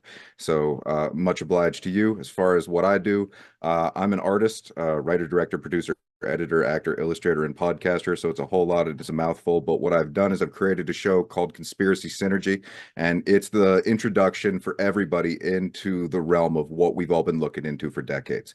It makes it very fun, very engaging. It's the kind of thing that you can show to a child, not a very young one, because I swear a fuck ton. But other than that, it's a whole lot of fun, and it's able to get everyone up to speed on the basics. What I'm doing right now is I'm going out and I'm putting up these little posters. It's promotion for my show and AM Wake Up, and it's the Plan to Save the World. If you go to the Plan to Save the World section of conspiracysynergy.com, which is my website, Ricky, the link that you posted on your Ripple Effects clips for the culture section, I linked to it there. So that's how people can see that 5-minute section where it's all of us talking about how we can save the world. There's also the longer video that's 2 hours of over 20 different content creators submitting their own individual feedback on advice for everything from your own inner shadow work to what we can all do to work together to make things better. And that's the section of how to say, or the Save the World section of conspiracysynergy.com, which is all about us getting active, relaying, cross-promoting, being the actual voices that will eventually float to the top because we aren't being co-opted and we're not full of shit. So thanks again for having me on board, and I appreciate everything you do, and I'm glad to be a part of it. Thanks, Tease. Really appreciate it. Sean, are you still doing the disabled podcast? The disabled podcast? No, I'm kidding. no. No, but I mean, my content, I haven't published anything since the incident happened just because I don't know, man, getting hit in the back of the head, I think that affected me quite a bit that many times. So, I mean, it brought on some depression and some other shit. But I'm trying to get back into it. But if anybody wants to check out what I'm doing, SeanDustin.com is where all my content is, my pod page. And I also do a lot of stuff on my social media channels with extraction, showing people how to extract cannabis and how to use the different solvents to make their own medicine, and educating people in that way, educating people on how to grow and pet food, how to make your own pet food. And it's like, these folks try to make you think that that your pet's gonna die if you don't feed them these commercial foods, that they're going to be unhealthy or anything like that. And just think about where these veterinarians are getting their training, and then also the pharmaceutical industry is tied into all of that too. And so it's a whole another smoke and mirrors thing. So if you're interested in learning how to, because my dog's my best friend, and if I can extend his life another 5 to 6 years to be able to enjoy him, because he's given me so much, he's my therapy dog. And so I want to keep him alive as long as I can. And I don't think that system is designed to do that. So I took the matter into my own hands, and it's working out. So if anybody wants to know anything about that, feel free to hit me up, SeanDustin.com. You can email me there. You can voice message me there. And other than that, Ricky, congratulations. Like I said, dude, you rock. You're one of the one of the coolest guys that I never thought I would meet. Right? You are very kind, and so just your whole vibe and your soul. You got a kind soul, man, and I really appreciate you. I appreciate that. I'm just an idiot who just have OCD, and when I start something, I'm all in, and I'm grateful for giving you an opportunity to get your story off your chest, because I know when we deal with some trauma, like sometimes you just need somewhere to get it out and people to listen. And against popular belief, I'm actually above average listener. So yeah, how about that comment section? I'm kidding. So but John, please do interviews, talk to people, start doing interviews again. I mean, it'll give you some, a purpose to wake up in the morning. I know you love podcasting because you did it for a long time and you enjoyed it. And sometimes when we hit rock bottom or close to it, we need to start doing those things we enjoyed again. And we obviously are all going to be pulling for you and hoping that this all works out and get better quickly, and and start podcasting again. Get maybe start getting people on, health experts who you can use some of that information to help with your own issues, and you can have firsthand experiences on recovery that you can share with the audience. So without a doubt. So glad to see you, Sean. Thank you, everybody, who joined me tonight and all the people who left already. I really, really, really appreciate it. Steve, you're a trooper. You're staying up late, and then you're also waking up tomorrow morning early for your show. So check out AM Wake Up. Follow Susie. She does amazing work on your Instagram page. You're constantly sharing stuff. And, if you want to keep updated on Big Pharma, she keeps a close eye on them and gives you, look who it is. Charlie. Charlie. Charlie's late. Charlie. I was so close. We were just hanging up, and then Charlie comes in. I knew I was going to do that too. Charlie, you miss Sean's story. Sean, can you tell it again? I'm kidding. That was a joke. You have to watch the replay. I'm kidding. But yeah, Sean, he's here. We have Susie, Steve, we have Tease, we've had some other people. Miriam was here, who's actually was just talking about you. So Small World, you must have heard her. I'll be seeing her in Mexico in a couple days. Yeah. Yeah. So what do I do now? Charlie, do you want to plug your show? What do I do? What's that? I said, Charlie, we were literally just finishing plugging our shows. I'm like, what do I do now? I started up. Charlie, give us your thoughts on germ theory and the Jews. Okay, and let's start there. Is there a virus? What do you do? I'll just come in to say that I wanted to congratulate Ricky on 500 episodes. It's a huge accomplishment, and I just wanted to show some support. I didn't want to come in and hash out the Israel-Palestine situation. We're good. Thank you, Charlie. I'm glad you at least showed your face. You are one of the many dear friends that I have made throughout this journey, and I truly, truly appreciate it. This was awesome because it felt like a Union of the Unwanted type show, and yeah, that show has been amazing for these type of things of just networking and not networking. That sounds like a dirty word when I say networking, because it sounds like I'm just using people to get. No, it's like networking in regards to like just being able to meet other cool people, and right. Even in my own personal life, like this, I just try to be a cool person collector, and just like I meet somebody and I'm like, they're cool. Let's bring them in and just create this awesome community where we can all, push for each other and cheerlead for each other. And it's been a absolutely awesome journey. And also, Charlie, I remember it feels like now I feel like a elder. Like it was just yesterday. I remember you telling me to like the world needs another podcast, but I'm starting a podcast. And yeah, I know. And then look what you've done.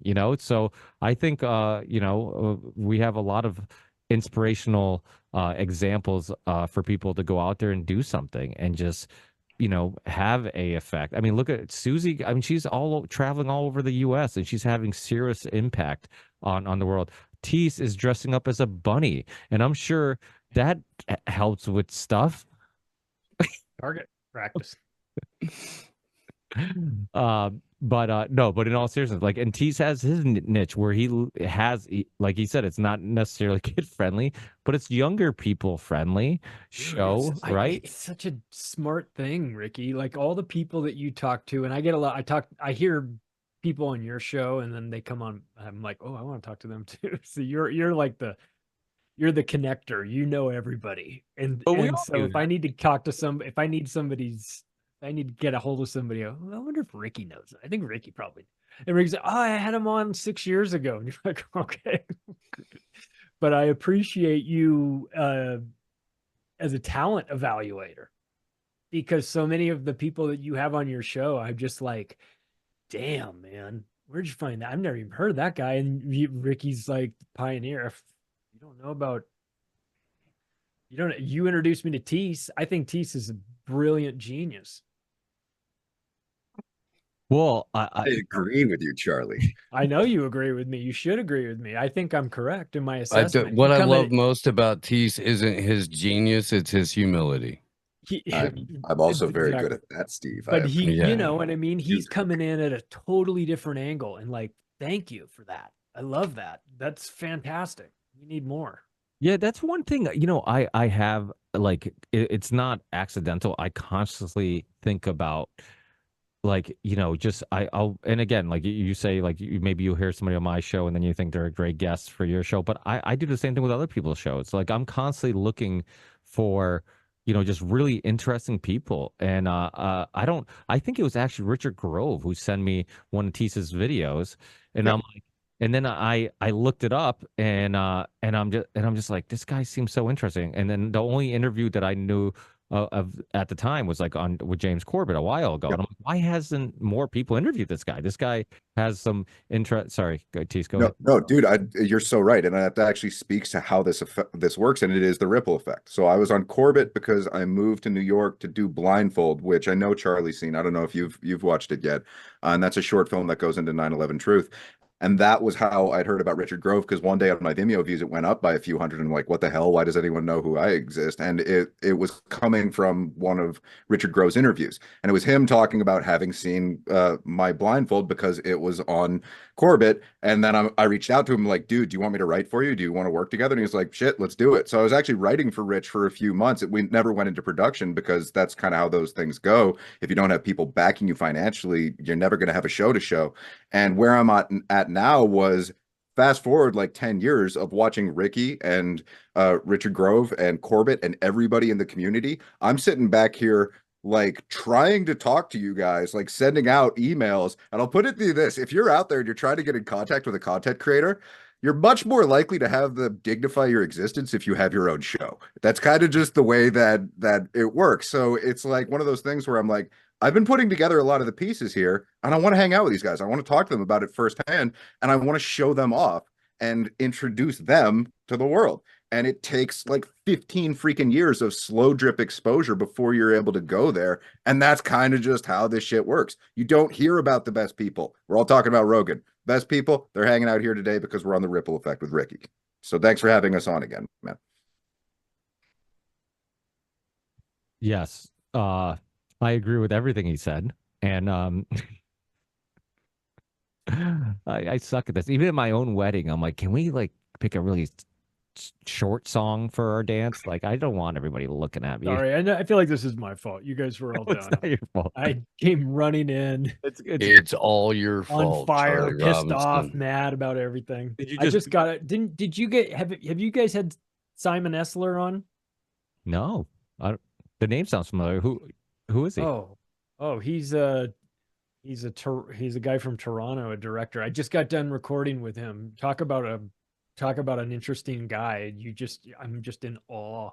We already He's a have so many director. He's made comedians on this movies. show. He's made shorts. He's super involved in like parental rights and parental Ricky. guidance and things. I mean, he's a fucking brilliant guy, man. Anyway, Ricky, what was the craziest like couple of episodes that pop into your head when you think back on 500? Do we do any of that? Like, is there just a couple that you're like, that was just, I'm not going to say it's the best because you don't have a favorite kid, but holy crap, that was wild. Well, here's all the people that I'll never have back on. I'm kidding. Those are actually just notes. But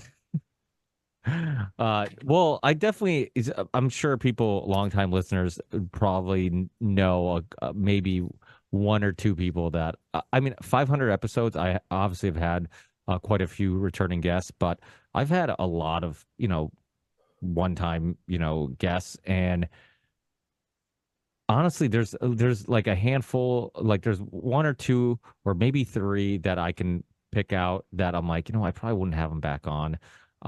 And it just, even though it's good information, even though maybe they have something to offer, it's like I gotta kind of like the person a little bit, or it can be torturous, and then I've had some like absolutely amazing moments where like, like I've told this story before with Dr. Jessica Rose. It was Dr. James Lyons Wheeler, Dr. Jack. He's the one who's like, hey, you got to have Dr. Jessica Rose on. And I'm like, okay. I'm like, anytime you've given me a recommendation, I'm like, typically they're good. So yeah, let's do something.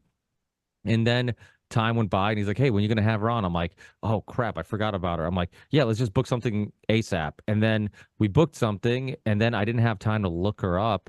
And then it was like the day of the show, and I'm like searching her, and I couldn't find anything on her. Like, she hasn't done any interviews, and I only found like one little interview about because she was actually a surfer and a musician, like stuff that was not related with like what she was coming on to talk about. And then so I'm like panicking like it's a blind date or something. And then we end up having like a 2 hour, podcast, and then we just started talking about heavy metal. We started talking about like Slayer and Fear Factory, and I'm just like, wow, this is not where I thought this conversation was going to start off. And then it just went awesome. So it was like it's cool to have those type of things. And but there's also like never like I still haven't found like the perfect recipe to like try to spark the best podcast, right? And I don't think, and then eventually you just kind of stop searching for it, right? It's like I'm human. There's going to be days I'm going to be lower energy. There's going to be days where I'm going to be scatterbrained because I have all these personal things that happen. I got attacked by a big black guy, whatever. And I'm sorry. and but in all honesty, like you guys all know, like we're all like we're average people. We live pretty average lives, and but we also have like typical issues too, where it's like, okay, money's tight, or like maybe we have to move, or maybe work's sucking, or whatever, or maybe we have some relationship with a friend or family or significant other that like it's kind of rocky, and that does have effect on your show. But like that's kind of what makes us human. Like I don't get the people that always sound the same, always look the same on every single podcast. Like I'm sure it's possible, but it's not me. Like I don't record at the same time, I don't do anything the same because it's like life's too crazy, and I'm kind of okay with that. I also don't try not to record too much too often because I also want to extract from my life and my experiences and have some time to like let these ideas ferment a little bit. One thing that people who've been listening for a long time will pick up on, like, I don't really jump into like current event stories and have a strong opinion on them. Like, I usually will have somebody on, I'll pick at their brain, but you won't hear me have a strong opinion on something that just happened because I need time to kind of like filter out everything and like really think about it. And I know it's really good for clicks, like, oh, let me just have a really strong opinion on some hot topic right now, but I'm like, that's not me and that's not my purpose. So it's just, yeah, I don't even know what the question was, But but that's good, Ricky, because then you're not as emotionally charged with when you're talking to people, because you're not automatically bought in. You're sort of like ready to hear both sides. I think that makes you a better interviewer because you're listening, and you're allowing you're not allowing your emotions to get in the way of talking to someone that you might not totally agree with. Have you ever had like an argument during your show? oh yeah, I mean, I've had plenty of like little friendly debates. I mean, Dr. Robert Lustig, who he did the Bitter Truth lecture that went viral about sugar. He's in like every sugar documentary. He's in, he was in Sugar Coated. He was in a bunch of different things. I remember butting heads with him at the very end of the show. Like we talked for like whatever, hour, 90 minutes about Big Pharma. And then at the end of the podcast, this was during like COVID era, the height of it. He's like, said something about COVID or the vaccine. And I'm just like, wait, what? And then we like, we butt heads a little bit. As you know, Charlie, I also butt heads with the first time Dennis McKenna was on my show. We talked about plant medicines, and we talked about all the things we agree on and things we love. And I love Dennis. Dennis McKenna is. I remember the first time he was on my show. He wrote me a big email about how much he enjoyed the conversation and he loved how casual it was, and we just had an awesome relationship, and we would stay in contact from time to time. But then the second time he was on, I think was right around election year, and we learned that no matter how many psychedelics you do, you can still be brainwashed because that was a crazy episode, Ricky. yeah. And he just, so for people who are listening who don't know what we're talking about, like he went on this like complete anti-Trump pro Joe Biden rant, and I'm just like, all I hear from like Rogan and many others is like, if we just give everybody mushrooms, we'll be happy. I'm like, has done tons of mushrooms, and he's still like the social engineering still works apparently. So that was interesting. I remember Charlie, you might know the guy, I forget his name, John Brankus.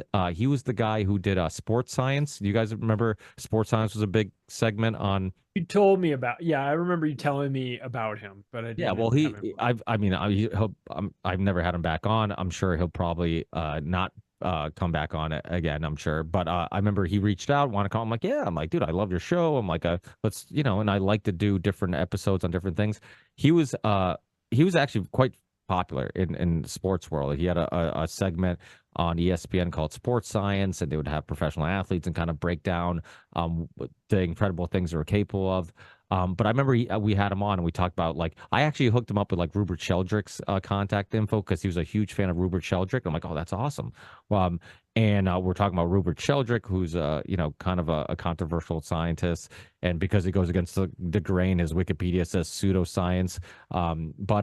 But Rupert Sheldrake's awesome. And I had him on and we're talking and we're riffing. And then after the show, he's like, hey, you stop recording? And I'm like, where is this going? And and then he starts talking about like how much he loves my shows on like all the deeper conspiratorial stuff. And I'm like, we should have talked about that stuff. And he's like, oh no, I can't talk about that stuff on air. And I'm like, oh geez. And then I'm like, and I think I remember asking him, like, I'm like, hey, how many people in the Hollywood and celebrity world are like you? Like they're into this stuff, but they just feel like they can't talk about it. He's like, a lot. He's like, he'll have conversations at parties with people to go down some rabbit holes. But because Charlie, you worked with athletes and stuff, right? And now during COVID, some athletes have stepped up and actually been outspoken again, with their views. But like, I'm sure you experienced that too, right? Like they all have like this persona that they have to. I think that my cat has gone in my studio, but because I just heard some loud noise. But right, do you find that to be true? Oh, I mean, I think a lot of them are interested in the things that we're interested. They're just like us. They're curious. They sit around with a lot of time on their hands, nothing else to do, sitting in hotel rooms, sitting on road trips and shit like that, watching videos, looking at. Because you help athletes you help them understand how to. We did media training. Yeah. Get them ready for interviews, public speaking, ready for interviews with general managers and coaches and scouts, and eventually, if they wanted to, get them into broadcasting. Yeah, and you said one of your greatest failures was Charles Barkley, right? I'm kidding. No, I've never met Charles. Couldn't get through to him. Charlie's responsible for Isaiah Thomas. Oh God. But yeah, check out Macro. So is that interview coming out? You recorded it today. Were you on his show? It'll be out in a couple of weeks, but yeah, it was just a reminder. I mean, I'd had him on before and I'd had him on my radio show. We were talking about cultural Marxism and he was just so right over the target. I was like, God, how does everybody not know who this guy is? His shit is so concise and amazing and like quotable. And so anyway, yeah, I just recorded with him, and that's why I was hoping that I could get off in time so I could jump on with you and say congratulations on 500. So I'm glad I was able to make that happen, and thanks for having me, Ricky. No problem. And just one more thing. I know Steve, big Julian Assange guy. He fights a lot for that issue and talks about it a lot. That reminds me of like some of the most like just stories that pull at my heartstrings have been the whistleblowers I've had on the show. Like, Thomas Drake, Michael Sandel. He's the guy who was the oil for food scandal, the UN scandal. There's actually a movie called Stabbing. Oh my God, what the hell is it called? I'll have to look it up. But when he was on, it was absolutely just like, it's crazy the stuff that they could go through because just to do what's morally right and just how their lives are ruined. I mean, when you hear Thomas Drake talk about like he couldn't get a job anywhere, he ended up working at like an Apple store, and this guy was that's scary. He was the NSA whistleblower. Yeah, he was the guy who inspired and said if there was no Thomas Drake, there would be no Edward Snowden. And so when you hear stories like that, Abraham Bolden, who's the first, I mean, Sean's not gonna like him, but he was the first Black Secret Service agent on a presidential detail. That's actually true, not the Sean part, but he was on my show. He was he was literally At the time when he was a Secret Service agent, they didn't trust minorities to guard the president. So they like threw him in the laundromat or like somewhere in the laundry room or something like that. And JFK just happens to walk in and make small talk with him and ends up liking him. And he's like, I want this guy on my detail. And goes on his detail. And then he becomes a JFK whistleblower story because he ends up wanting to testify in front of the Warren Commission. They end up like putting him in prison in some insane asylum, and really didn't talk for many, many years because he was afraid for his life. Like he didn't get out of the insane asylum until the doctor that was keeping him in there committed suicide, hung himself. Like his story's insane. And I just like sat there and listened to this guy. I'm like, this guy's a historic figure. He came on to actually, this was during the Obama administration because that's how long I've been doing this. He actually came on to try to clear his record because his family's like, dude, you need to clear your record. You're a historic figure.